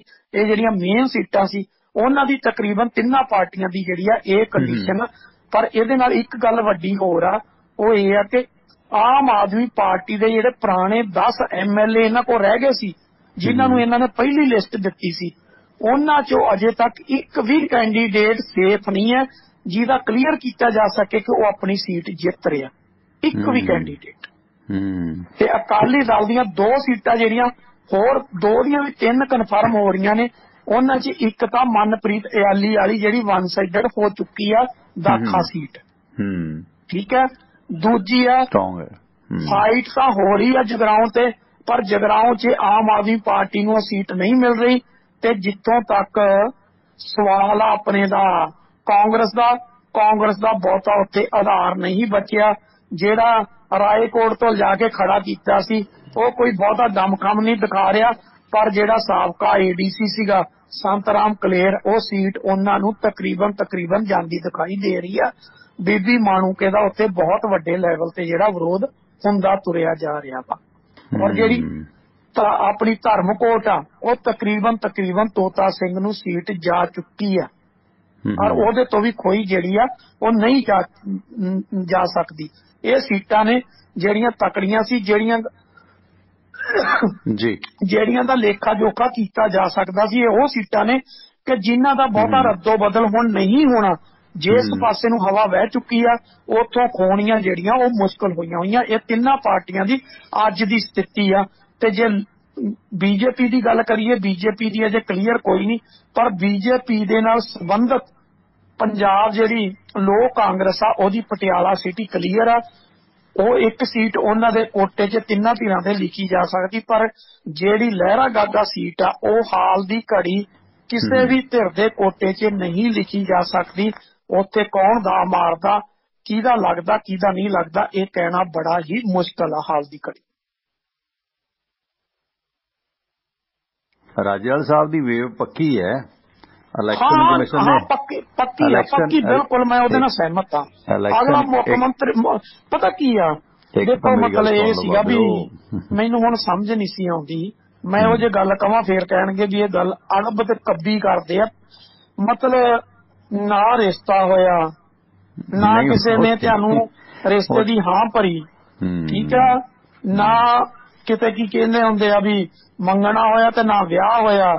ਤੇ ਤੁਸੀਂ ਹੁਣ ਅੱਗੇ ਜਵਾਕ ਜੰਮਣ ਦੇ ਜਿਹੜੇ ਆ ਉਹ ਪਹਿਲਾਂ ਹੀ ਲੱਡੂ ਜਿਹੜੇ ਆ ਉਹ ਹਲਵਾਈ ਨੂੰ ਸਾਈਦੇ ਆ, ਉਹ ਰੈਡੀਮੇਡ ਆਉਂਦੇ ਆ ਬਾਬੇ ਜਵਾਕ। ਅੱਜ ਤੁਸੀਂ ਬਹੁਤ ਪਿੱਛੇ ਟੈਸਟ ਟਿਊਬ ਆਉਂਦੇ ਆ, ਬੰਦਾ ਜਦੋਂ ਟਾਈਮ ਲੱਗਦਾ ਨਾ ਤੇ ਆਪਣਾ ਉਹ ਜਿਹੜਾ ਕ੍ਰੋਮੋਸੋਮ ਹੋਣੀ ਨੇ ਨਾ ਉਹ ਇਕੱਠੇ ਕਰਾ ਦਿੰਦੇ ਆ, ਤੇ ਉਧਰ ਟਿਊਬ 'ਚ ਬੱਚਾ ਜੰਮੀ ਜਾਂਦਾ ਤੇ ਮੁੜ ਕੇ ਮਾਂ-ਬਾਪ ਲੀਗਲ ਹੋ ਜਾਂਦੇ ਆ। ਤੇ ਜਿਹੜੀ ਇਹਨਾਂ ਦੀ ਖੁਸ਼ਖਬਰੀ ਸੀ ਨਾ, ਮੈਂ ਉਸ ਪਾਸੇ ਆਉਂਦਾ ਸੀ, ਜਿਹੜਾ ਹੁਣ ਇਹਨਾਂ ਨੂੰ ਸਵੇਰੇ ਦੋਸ਼ ਲਾਉਂਦੇ ਸੀ ਕੇਜਰੀਵਾਲ ਸਾਹਿਬ ਕਿ ਮੈਨੂੰ ਭਾਈ ਸਾਨੂੰ ਜਿਹੜਾ ਪਾਰਟੀ ਨਹੀਂ ਮੰਨ ਰਿਹਾ, ਚੋਣ ਕਮਿਸ਼ਨ ਸਾਨੂੰ ਨਿਸ਼ਾਨ ਨਹੀਂ ਅਲਾਟ ਹੋ ਰਿਹਾ, ਇਹ ਕੇਜਰੀਵਾਲ ਨੇ ਰੁਕਵਾਇਆ, ਬੀਜੇਪੀ ਨੇ ਰੁਕਵਾਇਆ। ਪਰ ਹੁਣ ਲੱਗਦਾ ਕੇਜਰੀਵਾਲ ਨੇ ਥੋੜੀ ਜਿਹੀ ਢਿੱਲ ਦਿੱਤੀ ਵੀ ਬਦਨਾਮੀ ਬਾਹਲੀ ਕਰਨਗੇ ਕਿਸਾਨ, ਇਹ ਵੀ ਨਹੀਂ ਪਤਾ ਗੱਡੀ ਨਾਲ ਘੇਰ ਲੈਣ। ਤੇ ਚੋਣ ਕਮਿਸ਼ਨ ਨੇ ਸੰਯੁਕਤ ਸਮਾਜ ਮੋਰਚੇ ਨੂੰ ਸਿਆਸੀ ਪਾਰਟੀ ਵਜੋਂ ਅੱਜ ਮਾਨਤਾ ਦੇ ਦਿੱਤੀ ਹੈ ਹੁਣੇ, ਤੇ ਉਸ ਦੌਰਾਨ ਉਹਨਾਂ ਨੂੰ ਸਿਆਸੀ ਪਾਰਟੀ ਮੰਨ ਲਿਆ। ਇਸ ਸੰਬੰਧੀ ਟਵੀਟ ਆਇਆ ਮੋਹਾਲੀ ਤੋਂ ਰਵਨੀਤ ਕੁਮਾਰ ਬਰਾੜ ਹੋਰਾਂ ਦਾ, ਜਿਹੜੇ ਇਹਨਾਂ ਦੇ ਰਵਨੀਤ ਸਿੰਘ ਬਰਾੜ ਦਾ, ਜਿਹੜੇ ਇਹਨਾਂ ਦੇ ਬੁਲਾਰੇ ਨੇ, ਕਹਿੰਦੇ ਸਾਨੂੰ ਚੋਣ ਕਮਿਸ਼ਨ ਨੇ ਯੈਸ ਕਰ ਦਿੱਤੀ ਹੈ, ਹੁਣ ਅਸੀਂ ਸਿਆਸੀ ਪਾਰਟੀ ਬਣ ਗਏ ਹਾਂ ਤੇ ਇਸ ਦੌਰਾਨ ਕਹਿੰਦੇ ਚੋਣ ਨਿਸ਼ਾਨ ਸਾਨੂੰ ਹੁਣ ਕਿਹੜਾ ਮਿਲਦਾ ਇਹ ਹੁਣ ਦੇਖਣਾ ਹੋਏਗਾ। ਇਹ ਇਹਨਾਂ ਦੀ ਵਧਾਈ ਹੈ ਜੀ, ਦੇ ਦਿਓ ਤੁਸੀਂ ਵੀ। ਫਿਰ ਕਹਿਣਗੇ ਹੁਣ ਤੇ ਇਹ ਕਰਨ ਦੇਖੋ ਪਾਰਟੀ ਰਜਿਸਟਰਡ ਨਹੀਂ ਹੋਣੀ, ਇੰਨਾ ਜ਼ਰੂਰ ਆ ਕਿ ਸਿਆਸੀ ਪਾਰਟੀ ਵਜੋਂ ਮਾਨਤਾ ਮਿਲ ਗਈ, ਲੀਗਲੀ ਪਾਰਟੀ ਰਜਿਸਟਰਡ ਹੋਣ ਲਈ ਸਮਾਂ ਚਾਹੀਦਾ, ਉਹ ਹੈ ਨਹੀਂ ਇਹਨਾਂ ਕੋਲੇ। ਇੱਕ ਸਿੰਬਲ ਕਿੱਦਾਂ ਮਿਲ ਸਕਦਾ, ਜਿਹੜਾ ਸਟੇਟ ਦਾ ਇਲੈਕਸ਼ਨ ਆਫੀਸਰ ਆ ਡਾਕਟਰ ਐਸ ਕਰਨਾ ਰਾਜੂ, ਉਹਦੇ ਕੋਲ ਜਾ ਕੇ ਵੱਜਣ, ਉਹਨੂੰ ਕਹਿਣ ਕਿ ਆਹ ਚੱਕੋ ਸਾਡੇ 95 96 97 ਕੈਂਡੀਡੇਟਾਂ ਦੀ ਲਿਸਟ, ਇਹ ਸਾਡੇ ਨੇ, ਇਹਦੇ 'ਚ 10 ਤਾਂ ਕੱਪ ਤੇ ਪਲੇਟ ਵਾਲੇ ਆ, ਚੜੂਨੀ ਸਾਹਿਬ ਦੇ ਉਹ ਵੱਖਰੇ ਕੱਢਣੇ ਪੈਣੇ ਆ ਕਿਉਂਕਿ ਉਹਨਾਂ ਨੂੰ ਤਾਂ ਸਿੰਬਲ ਆਲਰੇਡੀ ਮਿਲਿਆ ਹੋਇਆ ਵਾ। ਠੀਕ ਹੈ, ਜਿਹੜੇ ਇਹ ਨੇ ਆਪਦੇ ਇਲਜ਼ਾਮ ਕਹਿਣ ਇੰਨੇ ਕੈਂਡੀਡੇਟ ਸਾਡੇ ਖੜੇ ਆ, ਇਹਨਾਂ ਨੂੰ ਇੱਕ ਸਿੰਬਲ ਅਲਾਟ ਕਰ ਦੋ। ਉਹ ਨਾਲ ਦੀ ਨਾਲ ਹੀ ਜਿੰਨੇ ਵੀ ਡਿਸਟ੍ਰਿਕਟ ਇਲੈਕਸ਼ਨ ਆਫੀਸਰ ਆ ਤੇ ਜਿੰਨੇ ਰਿਟਰਨਿੰਗ ਆਫੀਸਰ ਆ ਅਸੈਂਬਲੀ ਹਲਕਿਆਂ ਦੇ, ਉਹਨਾਂ ਸਾਰਿਆਂ ਨੂੰ ਉੱਪਰੋਂ ਜਿਹੜਾ ਵਾ ਉਹ ਆਰਡਰ ਕਰ ਦੇਣਗੇ। ਪਸੰਦੀਦਾ ਇਹਨਾਂ ਨੂੰ ਮਿਲ ਜਾਏਗਾ ਜਾਂ ਉੱਥੇ ਆਪਸ਼ਨ ਹੁੰਦਾ ਏਦਾਂ ਮੇਰੇ ਖਿਆਲ ਲੈ ਸਕਦੇ? ਹੁੰਦਾ ਜਿਹੜੀ ਪਾਰਟੀ ਰਜਿਸਟਰਡ ਹੋ ਜਾਵੇ ਨਾ ਉਹਦੇ ਲਈ ਆਪਸ਼ਨ ਹੁੰਦਾ, ਪੂਰੀ ਸਟੇਟ ਦੇ ਵਿੱਚ ਇੱਕ ਸਿੰਬਲ ਦੇ ਦਿਓ, ਕੋਈ ਮਰਜ਼ੀ ਦੇ ਦਿਓ। ਮਾਨਤਾ ਇਹਨਾਂ ਨੂੰ ਮਿਲ ਗਈ ਹੈ, ਰਿਕੋਗਨਾਈਜ਼ ਹੋ ਗਈ ਹੈ, ਰਜਿਸਟ੍ਰੇਸ਼ਨ ਤੇ ਪ੍ਰੋਸੈਸ ਲੰਮਾ ਆ। ਹਾਂ ਨਹੀਂ ਉਹ ਚਲੋ ਮਤਲਬ ਇਹਨਾਂ ਨੂੰ ਸਿਆਸੀ ਪਾਰਟੀ ਦੀ ਮਾਨਤਾ ਮਿਲ ਗਈ, ਕੱਲ ਨੂੰ ਕਿਸਾਨਾਂ ਨੂੰ ਵੀ ਸੌਖਾ ਹੋ ਗਿਆ ਕਿ ਜਦੋਂ ਕਿਸਾਨ ਜਥੇਬੰਦੀਆਂ ਫੈਸਲਾ ਕਰਿਆ ਕਰਨਗੀਆਂ ਕਿ ਸਿਆਸੀ ਪਾਰਟੀਆਂ ਦਾ ਪਿੰਡ 'ਚ ਵੜਨਾ ਮਨਾ, ਤੇ ਫਿਰ ਭਾਈ ਉਹਦੀ ਉਸ ਕੈਟਾਗਰੀ 'ਚ ਇਹ ਵੀ ਕਹਿਣਗੇ ਨਹੀਂ ਵੀ ਅਸੀਂ ਕਿਸਾਨ ਕਹਿਣਗੇ, ਮਤਲਬ ਇਹਨਾਂ ਤੇ ਸਿਆਸੀ ਵਾਲਾ ਠੱਪਾ ਹੁਣ ਲੱਗ ਗਿਆ, ਹੁਣ ਇਹਨੂੰ ਕਹਿ ਸਕਦੇ ਹਾਂ ਰਾਜੇਵਾਲ ਸਿਆਸੀ ਹੈ, ਹੁਣ ਕਿਸਾਨ ਨਹੀਂ ਹੈ, ਸਿਆਸੀ ਹੋ ਗਏ ਹੈ ਨਾ। ਵਧਾਈਆਂ। ਹੋਰ ਕੋਈ ਅਪਡੇਟ ਹੋਵੇ ਸੁਰਿੰਦਰ? ਸਮਾਨ ਫੜੋ ਫੜਾਈ ਦੀ ਸਿਹਤ ਸੁਣਾਓ ਤੁਹਾਡੀ ਕੀ ਹੈ, ਪਹਿਲਾਂ ਆਪਾਂ ਆਪਣੀ ਵੀ ਗੱਲ ਕਰ ਲਈਏ। ਨਹੀਂ ਸਿਹਤ ਤਾਂ ਠੀਕ ਆ, ਚਲੋ ਕੋਈ ਨਹੀਂ, ਸਿਹਤ ਹੌਲੀ ਹੌਲੀ ਦਰੁਸਤ ਹੁੰਦੀ ਜਾਣੀ ਹੈ, ਟਾਈਮ ਲੱਗੂਗਾ, ਪਰ ਇਹ ਆ ਵੀ ਹੁਣ ਆਪਾਂ ਇਹ ਆ ਵੀ ਸਿਰ ਫਸਾਉਣ ਜੋਗੇ ਹੋ ਗਏ ਆ, ਬੈਠਣ ਲੱਗ ਗਏ ਆ। ਮੋੜ ਇੱਕ ਸਵਾਲ ਆਏ ਨੇ 2-3, ਕਹਿੰਦੇ ਤੋਤਾ ਸਿੰਘ ਉਦੇਪਾਲ ਕਹਿੰਦੇ ਤੀਜੇ ਨੰਬਰ ਤੇ, ਚਲੋ ਤੁਹਾਡਾ ਆਪਣਾ ਨਜ਼ਰੀਆ ਹੋ ਸਕਦਾ ਬਾਈ ਜੀ, ਅਸੀਂ ਇਹ ਨਹੀਂ ਕਹਿੰਦੇ ਕਿ ਸਾਡੇ ਵਾਲੇ ਮੰਨੋ। ਟਾਂਡਾ ਤੋਂ ਗਿਲਜੀਆਂ ਤੇ ਸ਼ਾਮ 84 ਤੋਂ ਵੀ ਪੁੱਛ ਰਹੇ ਨੇ ਆਦੀਆ। ਨਹੀਂ ਉਹ ਅਜੇ ਨਹੀਂ ਉੱਥੇ ਪਤਾ ਕੀ ਆ, ਮੈਂ ਦੇਖੋ ਗੱਲ ਆ ਕਿ ਜਿਹੜੇ ਹਲਕਿਆਂ ਨੂੰ ਮੈਂ ਗਾ ਲਿਆ ਮੈਂ ਉਹਦੇ ਬਗੈਰ ਗੱਲ ਨਹੀਂ ਕਰਦਾ। ਚਲੋ ਮੈਂ ਨਾਂ ਲੈ ਦੇਣਾ, ਤੁਹਾਨੂੰ ਜੇ ਲੱਗਿਆ ਦੱਸ ਦਿਓ। ਮੌੜ ਮੰਡੀ ਤੋਂ ਜਗਮੀਤ ਬਰਾੜ ਦੇ ਹਾਲ ਪੁੱਛ ਰਹੇ ਨੇ ਤੇ ਜਗਮੀਤ ਬਰਾੜ ਦਾ ਲਿਖ ਲਓ ਵੀ ਉਹਨੇ ਨਹੀਂ ਜਿੱਤਣਾ, ਹੋਰ ਜਿਹੜਾ ਮਰਜ਼ੀ ਜਿੱਤੀ ਜਾਏ। ਅੱਛਾ ਲੱਖੇ ਦਾ ਤੇ ਕੁਲਦੀਪ ਸਿੰਘ ਕਹਿੰਦੇ ਲੱਖੇ ਦਾ ਵੀ ਦਾ ਨਹੀਂ ਲੱਗਣਾ, ਉੱਥੇ ਕਾਂਗਰਸ ਜਾਊਗੀ ਆਪਣੀ, ਉਹ ਮੰਜੂ ਬੰਸਲਗਰ ਕਿਹੜੀ ਖੜੀ ਆ ਉਹਨੂੰ ਸੀਟ ਜਾਣੀ ਆ, ਪਰ ਮੈਂ ਅਜੇ ਕਲੀਅਰ ਨਹੀਂ ਕਰਦਾ। ਓਕੇ ਸੁਰਿੰਦਰ ਜੀ ਕਹਿੰਦੇ ਕੀ 5 ਸਾਲ ਦਾ ਸਮਾਂ ਲੰਘਾ ਕੇ ਰਿਵਿਊ ਪਟੀਸ਼ਨ ਕਾਨੂੰਨੀ ਤੌਰ ਤੇ ਠੀਕ ਹੈ? ਰਣਜੀਤ ਸਿੰਘ ਥਾਂਦੇ ਵਾਲਾ ਪੁੱਛ ਰਹੇ ਨੇ ਮਜੀਠੋ ਦੇ ਸਿੱਧੂ ਵਾਲੀ ਰਿਵਿਊ ਪਟੀਸ਼ਨ 5 ਸਾਲ ਦਾ ਸਮਾਂ। ਦੇਖੋ ਜੀ ਰਿਵਿਊ ਪਟੀਸ਼ਨ ਜਿਹੜੀ ਪੈਂਦੀ ਹੈ ਨਾ, ਪਾਈ ਉਹਨਾਂ 2018 ਦੀ ਹੋਈ ਆ, ਪਰ ਉਹ ਤੇ ਸੁਣਵਾਈ ਹੁਣ ਹੋਣੀ ਹੈ ਨਾ। ਓਕੇ ਉਹਨਾਂ ਨੇ ਜਦੋਂ ਨਾ ਜਿਹੜਾ ਟਾਈਮ ਹੁੰਦਾ ਨਾ ਤੁਹਾਡੇ ਕੋਲ ਉੱਤੇ 30 ਦਿਨ ਦਾ, ਉਹਦੇ ਅੰਦਰ ਉਹਨਾਂ ਨੇ ਪਾ ਦਿੱਤੀ ਸੀਗੀ ਉਸ ਵੇਲੇ ਜਦੋਂ ਫੈਸਲਾ ਆਇਆ ਇਸ ਕੇਸ ਦਾ। ਠੀਕ ਹੈ, ਜਿਹੜੀ ਹਾਈ ਕੋਰਟ ਤੋਂ 3 ਸਾਲ ਦੀ ਸਜ਼ਾ ਹੋਈ ਸੀ ਉਹਦੇ ਵਿੱਚ ਉਹਦੇ ਅਗੇਂਸਟ ਜਦੋਂ ਸੁਪਰੀਮ ਕੋਰਟ ਚਲਾ ਗਿਆ ਨਵਜੋਤ ਸਿੱਧੂ, ਤੇ ਸੁਪਰੀਮ ਕੋਰਟ ਨੇ ਇਹਨਾਂ ਨੂੰ ਬਰੀ ਕਰਤਾ, ਤੇ ਦੂਜੀ ਧਿਰ ਜਿਹੜੀ ਉਹ ਰਿਵਿਊ 'ਚ ਚਲੀ ਗਈ। ਹੁਣ ਰਿਵਿਊ 'ਚ ਜਦੋਂ ਚਲੇ ਗਏ ਤਾਂ ਰਿਵਿਊ ਤਾਂ ਉੱਥੇ ਇਹ ਹੈ ਕਿ ਕੇਸ ਜਿਹੜਾ ਉਹ ਲੱਗਣਾ ਹੀ ਲਾਈਨ 'ਚ ਆ, ਇਹ ਤਾਂ ਨਹੀਂ ਹੈ ਕਿ ਅੱਜ ਕੇਸ ਆਇਆ ਤੇ ਕੱਲ ਨੂੰ ਉਹਦੀ ਸੁਣਵਾਈ ਹੋ ਜੂਗੀ। ਕੇਸਾਂ ਦੀ ਉੱਥੇ ਤਾਦਾਦ ਬਹੁਤ ਆ, ਜੋ ਲੰਬੀ ਤਾਦਾਦ ਆ ਤੇ ਉੱਥੇ ਵਾਰੀ ਆਉਂਦਿਆਂ ਸਮਾਂ ਲੱਗਣਾ ਹੈ, ਤੇ ਉਸੇ ਸਮੇਂ ਮੁਤਾਬਕ ਉੱਥੇ ਸੁਣਵਾਈ ਹੋਣੀ ਆ। ਸੁਣਵਾਈ ਜਦੋਂ ਬੈਂਚ ਜਿਹੜਾ ਕਰੇਗਾ ਉਹ ਬੈਂਚ ਦੇਖੇਗਾ ਕਿ ਉਹਦੇ 'ਚ ਕੋਈ ਦੇਖਿਆ ਜਾ ਸਕਦਾ, ਉਹ ਖਾਸ ਕਰਕੇ ਪਹਿਲਾਂ ਤਾਂ ਸੁਪਰੀਮ ਕੋਰਟ ਦਾ ਫੈਸਲਾ ਦੇਖੂ ਕੀ ਆ ਉਸ ਵੇਲੇ ਦਾ, ਤੇ ਸੁਪਰੀਮ ਕੋਰਟ ਦਾ ਫੈਸਲਾ ਦੇਖੂ, ਤੇ ਸੁਪਰੀਮ ਕੋਰਟ ਦੇ ਫੈਸਲੇ ਤੋਂ ਬਾਅਦ ਉਹ ਕੋਸ਼ਿਸ਼ ਕਰੂਗਾ ਦੇਖਣ ਦੀ ਕਿ ਹਾਈ ਕੋਰਟ ਦਾ ਦੇਖਣਾ ਜਾਂ ਨਹੀਂ ਦੇਖਣਾ, ਜਾਂ ਸੁਪਰੀਮ ਕੋਰਟ ਵਾਲੇ basically high court supreme court 'ਚ ਇੰਨਾ ਸਮਾਂ ਨਹੀਂ ਹੁੰਦਾ, ਉਹਨਾਂ ਸੁਪਰੀਮ ਕੋਰਟ ਵਾਲਾ ਫੈਸਲਾ ਦੇਖਣਾ ਤੇ ਉਸ ਤੇ ਕਹਿ ਦੇਣਾ ਕਿ ਪਹਿਲਾਂ ਵਾਲਾ ਫੈਸਲਾ ਜਿਹੜਾ ਜਿਉਂਦਾ ਕਿਉਂ ਬਰਕਰਾਰ ਆ। ਬਸ ਇਹ ਕਹਿ ਕੇ ਮੋਸਟਲੀ ਸਿੰਘ ਹੈਰੀ ਸੇਖੋਂ ਮਿੱਤਰ ਆਪਣੇ ਕੈਨੇਡਾ ਤੋਂ ਇਹ ਹਲਕੇ ਜੀਰੇ ਬਾਰੇ ਥੋੜਾ ਜਿਹਾ ਪੁੱਛ ਰਹੇ ਨੇ, ਜੇ ਹਲਕੇ ਜੀਰੇ ਤੇ ਦੇਖੋ ਮੈਂ ਅਜੇ ਕਲੀਅਰ ਨਹੀਂ ਕਰਦਾ, ਪਰ ਇੱਕ ਗੱਲ ਨੋਟ ਕਰ ਲਓ, ਸਵੇਰੇ ਅਪਡੇਟ ਦੇ ਦਿਓ ਸਵੇਰ ਵਾਲੇ ਪ੍ਰੋਗਰਾਮ 'ਚ 2-4 ਪੁਆਇੰਟ ਤੁਸੀਂ ਵੇਖ ਕੇ ਨਾ। ਨਹੀਂ ਮੈਂ ਦੱਸ ਦੇਣਾ ਕਲਬੀਰ ਜੀਰੇ ਨੂੰ ਨਹੀਂ ਜਾਣੀ ਬਸ। ਕੋਈ ਨਹੀਂ, ਚਲੋ ਸਵੇਰ ਤੱਕ ਆਪਾਂ ਡਿਟੇਲ 'ਚ ਜਿਹੜੇ ਵੀ ਆਪਾਂ ਨੂੰ ਕਮੈਂਟ ਆਉਂਦੇ ਨੇ ਨਾ ਸਮਾਂ ਕੱਢ ਕੇ ਤੁਸੀਂ। ਹਾਂ ਨਹੀਂ ਉਹ ਆਪਾਂ ਮੈਂ ਵੀ ਦੇਖ ਲੂੰਗਾ, ਬਾਅਦ 'ਚ ਕਮੈਂਟ ਮੈਂ ਚੈੱਕ ਕਰ ਲੂੰ ਰਾਤ ਨੂੰ ਜਾਂ ਤੜਕਾ ਅਰਲੀ ਮਾਰਨਿੰਗ ਕਰ ਲੂੰਗਾ। ਉਹ ਜਿੰਨੀਆਂ ਕਿ ਆਪਣੇ ਕੋਲ ਅਪਡੇਟ ਆਈ ਜਾਊਗੀ ਉਹ ਆਪਾਂ ਉਸ ਹਿਸਾਬ ਨਾਲ ਦੇਖ ਲਾਂਗੇ। ਹਾਂਜੀ, ਸਰੋਤਿਆਂ ਨੂੰ ਬੇਨਤੀ ਹੈ ਕਿ ਆਪਣੇ ਹਲਕੇ ਦਾ ਜੇ ਤੁਸੀਂ ਖਾਸ ਆ ਜਾਂ ਤਾਂ ਸੁਰਿੰਦਰ ਜੀ ਹੋਰਾਂ ਨੂੰ ਇਨਬਾਕਸ ਕਰ ਦਿਓ ਜਾਂ ਫੇਸਬੁੱਕ ਮੇਰੀ ਤੇ ਜਾਂ ਇਹਨਾਂ ਤੇ ਲਿਖ ਦਿਆ ਕਰੋ ਤੇ ਉਹ ਫਿਰ ਉਹਦੇ ਤੇ ਨਜ਼ਰ ਮਾਰ ਲਿਆ ਕਰਨਗੇ। ਬਾਕੀ ਇੱਕ ਬਾਈ ਕੁਲਦੀਪ ਸਿੰਘ ਕਹਿੰਦਾ ਰੁਲਦੂ ਸਿੰਘ ਮਾਨਸਾ ਦੀ ਸੀਟ ਪੱਕੀ ਹੈ, ਮੁੱਖ ਮੰਤਰੀ ਨੇ ਉਹ ਪੱਕੇ, ਕਹਿੰਦਾ ਮੀਡੀਆ ਉਹਨਾਂ ਦੀ ਮਦਦ ਨਹੀਂ ਕਰਦਾ, ਪਰ ਮਾਨਸਾ ਸਾਹਿਬ ਜਿੰਦਾਬਾਦ ਰੁਲਦੂ ਸਿੰਘ। ਹਾਂ ਨਹੀਂ ਉਹ ਕਹੋ ਰੁਲਦੂ ਸਿੰਘ ਮਾਨਸਾ ਇਲੈਕਸ਼ਨ ਨਹੀਂ ਲੜ ਰਿਹਾ, ਇਹ ਵੀ ਕਲੀਅਰ ਕਰ ਦਿਓ ਜੀ। ਨਹੀਂ ਉਹ ਚਲੋ ਭਲੱਥ ਤੋਂ ਦੱਸ ਦਿਓ ਅਪਡੇਟ, ਕਿਉਂਕਿ ਖਹਿਰਾ ਸਾਹਿਬ ਨੇ ਆ ਕੇ ਕੰਪੇਨ ਸ਼ੁਰੂ ਕੀਤੀ ਹੈ, ਕਿਉਂਕਿ ਸਟਰੋਂਗ ਕੈਂਡੀਡੇਟ ਉਹਦੀ ਅਜੇ ਨਹੀਂ, ਦੇਖੋ ਉਹਨੂੰ ਅਜੇ 10 ਦਿਨ ਲੱਗਣੇ ਆ, ਕਿਉਂਕਿ ਬੀਬੀ ਜਗੀਰ ਕੌਰ ਪਹਿਲਾਂ ਕਰ ਬੈਠੀ ਆ ਤੇ ਉਹ ਸੁਖਪਾਲ ਸਿੰਘ ਖਹਿਰਾ ਨੇ ਤਾਂ ਅਜੇ ਵਿਚਾਰੇ ਨੇ 1 ਦਿਨ ਪਹਿਲਾਂ ਕੀਤੀ ਆ। 1 ਦਿਨ 'ਚ ਉਹਦਾ ਕੋਈ ਡਿਸਾਈਡ ਨਹੀਂ ਹੋਣਾ, ਹਵਾ ਬਣਦੀ ਨੂੰ ਉੱਥੇ 10 ਦਿਨ ਲੱਗਣੇ ਆ, ਕਿਉਂਕਿ ਉਹਨਾਂ ਦਾ ਬੇਟਾ ਚਲਾਉਂਦਾ ਸੀ, ਬੇਟੇ ਨਾਲ ਉਹ ਗੱਲ ਨਹੀਂ ਸੀ ਬਣੀ। ਦੂਜੇ ਬੰਨੇ ਬੀਬੀ ਜਗੀਰ ਕੌਰ ਖੁਦ ਖੜੀ ਆ, ਇਸ ਕਰਕੇ ਉਹਨੂੰ 10 ਦਿਨ ਲੱਗਣੇ, 10 ਦਿਨ ਤੋਂ ਪਹਿਲਾਂ ਕਲੀਅਰ ਨਹੀਂ ਕੀਤੇ ਜਾਣਾ। ਦੂਸਰੀ ਗੱਲ ਆ ਕਿ ਜਿਹੜੇ ਕਾਂਗਰਸੀਆਂ ਨੇ ਸੁਖਪਾਲ ਖਹਿਰੇ ਦੇ ਜੋੜਾਂ 'ਚ ਬੈਠਣਾ, ਉਹ ਵੀ ਗਿਣਨੇ ਪੈਣੇ ਆ ਕਿ ਕਿਹੜਾ ਕਿਹੜਾ ਬਹਿੰਦਾ, ਉਹਦੇ ਬਾਅਦ ਐਨਾਲਿਸਿਸ ਹੋਊਗਾ, ਉਸ ਤੋਂ ਪਹਿਲਾਂ ਨਹੀਂ ਹੋ ਸਕਦਾ। ਆਪਾਂ ਕਰਾਂਗੇ ਸਾਰੇ ਕੱਲੀ ਸੀਟ ਦਾ ਕਰਾਂਗੇ, ਜਿੰਨੀਆਂ ਦਾ ਆਪਾਂ ਨੂੰ ਮਤਲਬ ਪੂਰਾ ਆ ਗਿਆ ਡਾਟਾ ਉਹ ਆਪਾਂ ਕਰ ਲਾਂਗੇ, ਜਿਹੜੇ ਨਹੀਂ ਆ ਗਏ ਉਹ ਡਾਊਟਫੁਲ 'ਚ ਰੱਖ ਲਾਂਗੇ, ਉਹਨਾਂ ਦਾ ਬਾਅਦ 'ਚ ਹੋ ਸਕਦਾ ਜਾ ਕੇ 10 ਮਾਰਚ ਨੂੰ ਹੀ ਹੋਵੇ। ਜਿੰਨੀਆਂ ਕਲੀਅਰ ਹੁੰਦੀਆਂ ਨੇ ਉਹ ਆਪਾਂ ਦੇਖੀ ਚੱਲਾਂਗੇ। ਥੈਂਕ ਯੂ, ਮਿਹਰਬਾਨੀ ਸੁਰਿੰਦਰ ਵੀਰ, ਸਤਿ ਸ਼੍ਰੀ ਅਕਾਲ, ਸਵੇਰੇ ਮਿਲਦੇ ਆ ਫਿਰ। ਥੈਂਕ ਯੂ, ਸਤਿ ਸ਼੍ਰੀ ਅਕਾਲ। ਸਤਿ ਸ਼੍ਰੀ ਅਕਾਲ ਜੀ, ਸਤਿ ਸ਼੍ਰੀ ਅਕਾਲ। ਸੋ ਦੋਸਤੋ ਇਹ ਸਨ ਐਡਵੋਕੇਟ ਸੁਰਿੰਦਰ ਸਿੰਘ ਆਪਣੇ ਨਾਲ ਜੁੜੇ ਸਨ, ਤੇ ਸੋਮਵਾਰ ਤੋਂ ਸ਼ਨੀਵਾਰ ਸਵੇਰੇ 7 ਤੋਂ 9 ਤੇ ਸ਼ਾਮੀ 7:30 ਤੋਂ 9:30 ਮੈਂ ਪਰਮਿੰਦਰ ਸਿੰਘ ਟਿਵਾਣਾ ਤੁਹਾਡੇ ਨਾਲ ਪਟਿਆਲਾ ਸਟੂਡੀਓ ਤੋਂ ਜੁੜਦਾ, ਤੇ ਰਾਜਨੀਤਿਕ ਚਰਚਾ ਦੇ ਵਾਸਤੇ ਐਡਵੋਕੇਟ ਸੁਰਿੰਦਰ ਸਿੰਘ ਆਪਣੇ ਨਾਲ ਹੋ ਜਾਂਦੇ ਨੇ। ਤੇ ਤੁਸੀਂ ਆਪਣੇ ਇਹਨਾਂ ਪ੍ਰੋਗਰਾਮਾਂ ਨੂੰ ਆਪਣੀ ਵੈਬਸਾਈਟ tiwanaradio.com ਤੇ ਸੁਣ ਸਕਦੇ ਹੋ, ਜਿੱਥੇ ਤੁਹਾਨੂੰ ਆਈਫੋਨ ਤੇ ਐਂਡਰਾਇਡ ਐਪਸ ਦੇ ਲਿੰਕ ਮਿਲਣਗੇ, ਇੰਸਟਾਲ ਕਰੋ, ਬੈਲ ਆਈਕਨ ਦਬਾਓ, ਤੇ ਇਹਨਾਂ ਪ੍ਰੋਗਰਾਮਾਂ ਦਾ YouTube ਦਾ ਲਿੰਕ ਤੁਸੀਂ ਮੰਗਵਾ ਸਕਦੇ ਹੋ। ਖਬਰਾਂ ਥੋੜੀਆਂ ਨਹੀਂ ਆ ਰਹੀਆਂ, ਉਸ ਗੱਲ ਦੀ ਮਾਫੀ, ਸਿਹਤ ਥੋੜੀ ਸਾਥ ਨਹੀਂ ਦੇ ਰਿਹਾ ਕੰਮ ਜ਼ਿਆਦਾ, ਤੇ ਇਹ YouTube ਦਾ ਲਿੰਕ ਤੁਸੀਂ ਮੰਗਵਾ ਸਕਦੇ ਹੋ ਆਪਣੇ WhatsApp ਤੇ। ਆਪਣਾ WhatsApp ਗਰੁੱਪ ਨੰਬਰ ਹੈ 9876309555, ਤੇ ਸਾਨੂੰ ਸਪੋਰਟ ਕੀਤਾ ਬਾਈ ਬਲਬੀਰ ਸਿੰਘ ਉਸਮਾਨਪੁਰ ਪਰਿਵਾਰ ਨੇ, ਜਿਨ੍ਹਾਂ ਦੇ ਅਮਰੀਕਾ ਦੇ ਵਿੱਚ ਕਈ ਸਾਰੇ ਕਾਰੋਬਾਰ ਨੇ। ਤੁਸੀਂ ਕੋਈ ਗੱਲਬਾਤ ਕਰਨੀ ਹੈ ਤਾਂ ਤੁਸੀਂ ਗੱਲਬਾਤ ਕਰ ਸਕਦੇ ਹੋ, ਤੇ ਸਾਹਿਬ ਬਲਬੀਰ ਸਿੰਘ ਉਸਮਾਨਪੁਰ ਪਰਿਵਾਰ ਦਾ ਧੰਨਵਾਦ, ਤੇ ਜਿਨ੍ਹਾਂ ਦੇ ਅਮਰੀਕਾ ਦੇ ਵਿੱਚ ਕਈ ਸਾਰੇ ਕਾਰੋਬਾਰ ਨੇ। ਵਾਸ਼ਿੰਗਟਨ ਦੇ ਵਿੱਚ ਹੈ ਉਹਨਾਂ ਦਾ Arlington fuel stop, 1801 Pioneer East Highway exit 208 ਤੇ। ਇਸ ਲੋਕੇਸ਼ਨ ਤੇ ਫ੍ਰੀ ਕਾਫੀ, ਈਮੇਲ, ਫੈਕਸ ਕਰਨ ਦੀ ਸੁਵਿਧਾ ਤੇ ਟਰੱਕ ਪਾਰਕਿੰਗ ਫ੍ਰੀ ਹੈ, ਨਾਲ ਟਰੱਕਾਂ ਦਾ ਸਮਾਨ ਸਮਰੀ ਇੱਥੇ ਖਰੀਦ ਸਕਦੇ ਹੋ। ਦੂਜੀ ਲੋਕੇਸ਼ਨ ਉਹਨਾਂ ਦੀ ਕੈਲੀਫੋਰਨੀਆ ਦੇ ਵਿੱਚ ਹੈ, ਲੌਸਟਲ ਟਰੈਵਲ ਸੈਂਟਰ 14814 ਲੋਮਾ ਸਟਰੀਟ, ਲੌਸਟਲ ਐਗਜ਼ਿਟ 278 ਤੇ। ਇਸ ਲੋਕੇਸ਼ਨ ਤੇ ਫ੍ਰੀ ਚਾਹ, ਸ਼ਾਵਰ, ਲਾਂਡਰੀ ਤੇ ਓਵਰਨਾਈਟ ਟਰੱਕ ਪਾਰਕਿੰਗ ਫ੍ਰੀ ਹੈ, ਨਾਲ ਲਿਕਰ ਸ਼ਾਪ ਹੈ, ਫ੍ਰੀ ਨਹੀਂ ਹੈ, ਸਦਉਪਯੋਗ ਕਰੋ। ਸਾਹਿਬ ਬਲਬੀਰ ਸਿੰਘ ਉਸਮਾਨਪੁਰ ਹੋਰਾਂ ਦਾ ਫਿਊਲ ਕੰਪਨੀ ਦਾ ਕਾਰੋਬਾਰ ਹੈ। ਇਹਨਾਂ ਦੀਆਂ ਡੈਲਟਾ ਫਿਊਲ ਕੰਪਨੀ ਤੇ ਮੋਬਾਈਲ ਐਕਸ਼ਨ ਮੈਰਾਥਨ ਫਿਊਲ ਕੰਪਨੀਆਂ ਤੋਂ ਗੈਸ ਸਟੇਸ਼ਨਾਂ ਵਾਲੇ ਸੱਜਣ ਫਿਊਲ ਫਰੈਂਚਾਈਜ਼ ਬ੍ਰਾਂਡਡ ਤੇ ਅਨਬ੍ਰਾਂਡਡ ਡੀਜ਼ਲ ਖਰੀਦ ਸਕਦੇ ਨੇ। ਕੋਈ ਡੀਲ ਬਣਾਉਣੀ ਹੈ ਤਾਂ ਬਲਬੀਰ ਸਿੰਘ ਉਸਮਾਨਪੁਰ ਹੋਰਾਂ ਦੇ ਭਰਾ ਹਰਜਾਪ ਸਿੰਘ ਦਾ ਨੰਬਰ ਨੋਟ ਕਰ ਲਓ, 425 232 8413 4252328413। ਇਸੇ ਤਰ੍ਹਾਂ ਸਾਨੂੰ ਸਪੋਰਟ ਕੀਤਾ ਹੈ ਬਾਈ ਸੁਖੀ ਘੁੰਮਣ ਹੋਰਾਂ ਨੇ। ਬੇਕਰਸਫੀਲਡ ਇਲਾਕੇ 'ਚ ਵਿਚਰ ਰਹੇ ਹੋ ਤੇ ਮਾਰੋ ਆਪਣੇ ਟਰੱਕ ਟਰਾਲਿਆਂ ਨੂੰ break union village truck stop ਤੇ, ਜਿੱਥੇ ਨਾਲ ਇੰਡੀਅਨ ਰੈਸਟੋਰੈਂਟ ਬਣਿਆ, ਜਿੱਥੇ ਤੁਸੀਂ ਦੇਸੀ ਘਿਓ ਦੇ ਪਰੌਂਠਿਆਂ ਦਾ ਦਹੀਂ ਨਾਲ ਲੁਤਫ ਲੈ ਸਕਦੇ ਹੋ। ਇਹਨਾਂ ਦੀ ਖਾਸੀਅਤ ਹੈ, ਹੋਰ ਉੱਥੇ ਭਾਰਤੀ ਵਿਦੇਸ਼ੀ ਖਾਣੇ ਛਕੋ ਛਕਾਓ। ਇੱਥੇ ਟਰੱਕ ਤੋਂ ਆਓ, ਡੀਜ਼ਲ ਪਾਓ। ਜਿੱਥੇ ਟਰੱਕ ਯੂਨੀਅਨ ਸਕੂਲ ਹੁੰਦਾ ਸੀ ਉਸੇ ਜਗ੍ਹਾ ਤੇ ਹੈ ਯੂਨੀਅਨ ਵਿਲੇਜ ਟਰੱਕ ਸਟਾਪ ਤੇ ਇੰਡੀਅਨ ਰੈਸਟੋਰੈਂਟ। ਐਡਰੈਸ ਹੈ 2201 south union avenue, Bakersfield, California, zip code 93307।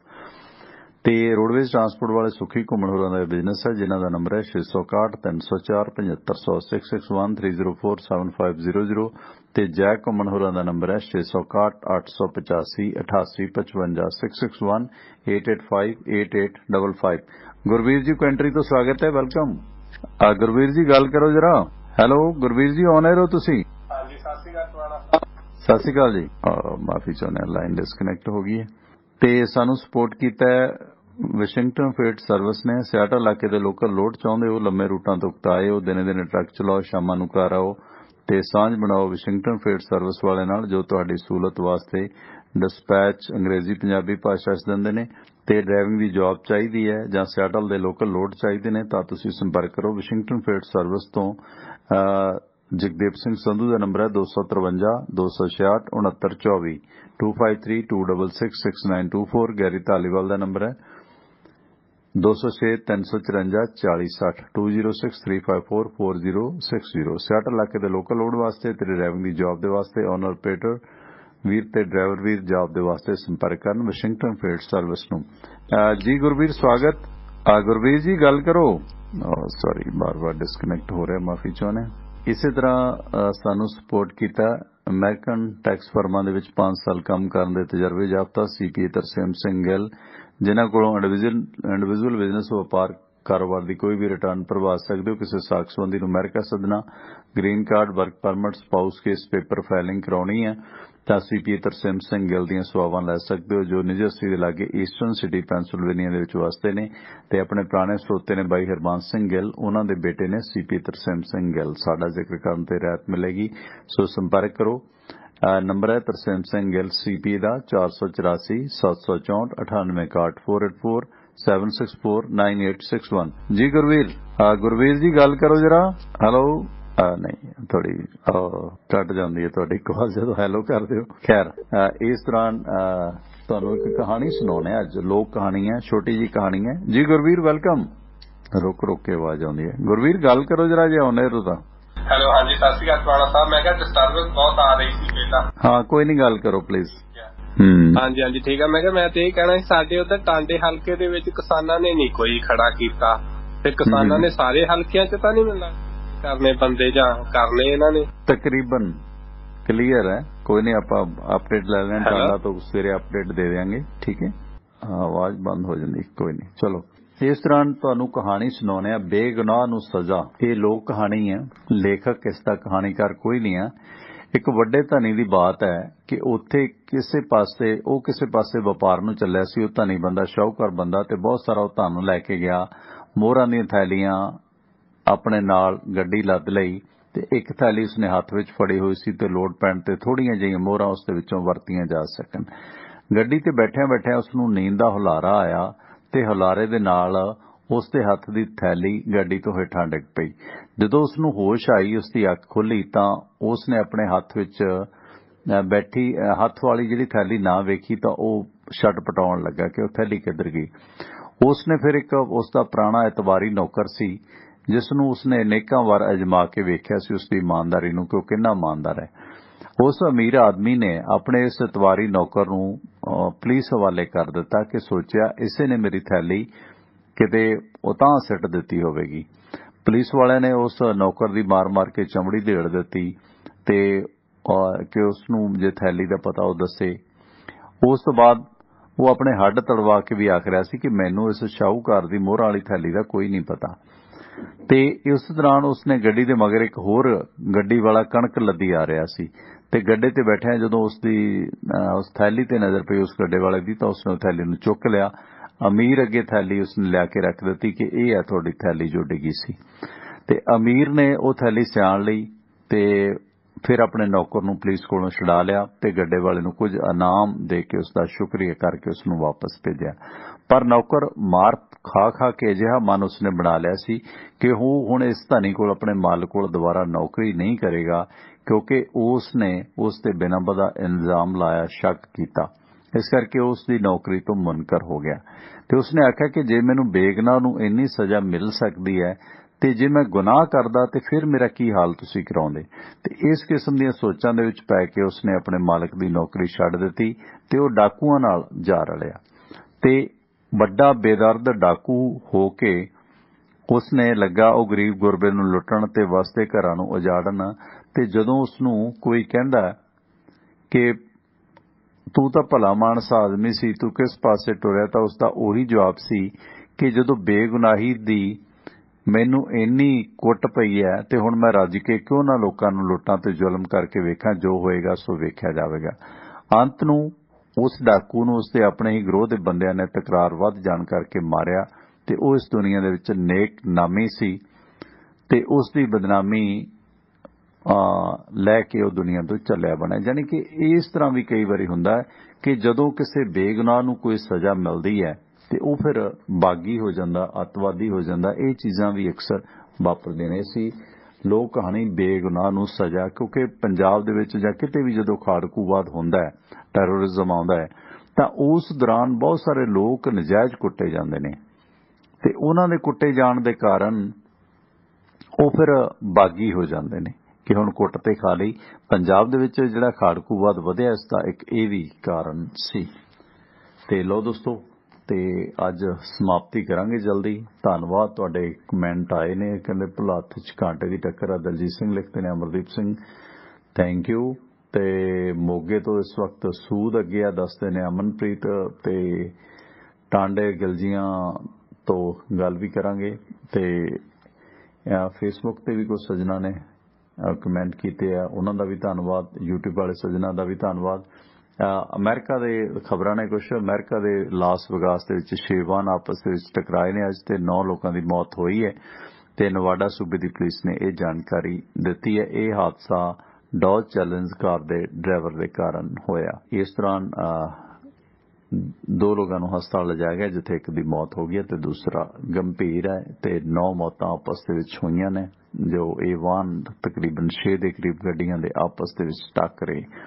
ਬੇਰੁਜ਼ਗਾਰੀ ਦੀ ਦਰ ਨੂੰ ਲੈ ਕੇ ਰਾਹੁਲ ਗਾਂਧੀ ਨੇ ਅੱਜ ਪਾਰਲੀਮੈਂਟ ਦੇ ਵਿੱਚ ਸਰਕਾਰ ਨੂੰ ਘੇਰਿਆ। ਭਾਰਤ ਦਾ ਬਜਟ ਸੈਸ਼ਨ ਚੱਲ ਰਿਹਾ, ਜਿਸ ਦੌਰਾਨ ਹਾਲੀਆ ਬਜਟ ਦੇ ਵਿੱਚ ਆਈਆਂ ਕਮੀਆਂ ਦੇ ਮੱਦੇਨਜ਼ਰ ਵੀ ਕਾਂਗਰਸ ਨੇ ਸੱਤਾਧਾਰੀ ਧਿਰ ਨੂੰ ਘੇਰਿਆ। ਭਾਰਤ ਦੇ ਵਿੱਚ ਅਸਮਾਨਤਾ ਦੀ ਖੱਡ ਹੋਰ ਦੂਰ ਹੋਈ ਹੈ, ਵੱਡੀ ਹੋਈ ਹੈ, ਪਾੜਾ ਵਧਿਆ। ਤੇ ਰਾਹੁਲ ਗਾਂਧੀ ਨੇ ਆਖਿਆ ਕਿ 2021 ਦੇ ਵਿੱਚ 3 ਕਰੋੜ ਨੌਜਵਾਨਾਂ ਨੂੰ ਰੁਜ਼ਗਾਰ ਗਵਾਇਆ, ਤੇ 50 ਸਾਲ ਤੋਂ ਸਭ ਤੋਂ ਵੱਧ ਬੇਰੁਜ਼ਗਾਰੀ ਇਸ ਵਕਤ ਇਸ ਭਾਰਤ ਦੇ ਵਿੱਚ ਹੈ, ਜਿਸ ਨੂੰ ਲੈ ਕੇ ਉਹਨਾਂ ਨੇ ਬੀਜੇਪੀ ਸੱਤਾਧਾਰੀ ਸਰਕਾਰ ਨੂੰ ਘੇਰਿਆ।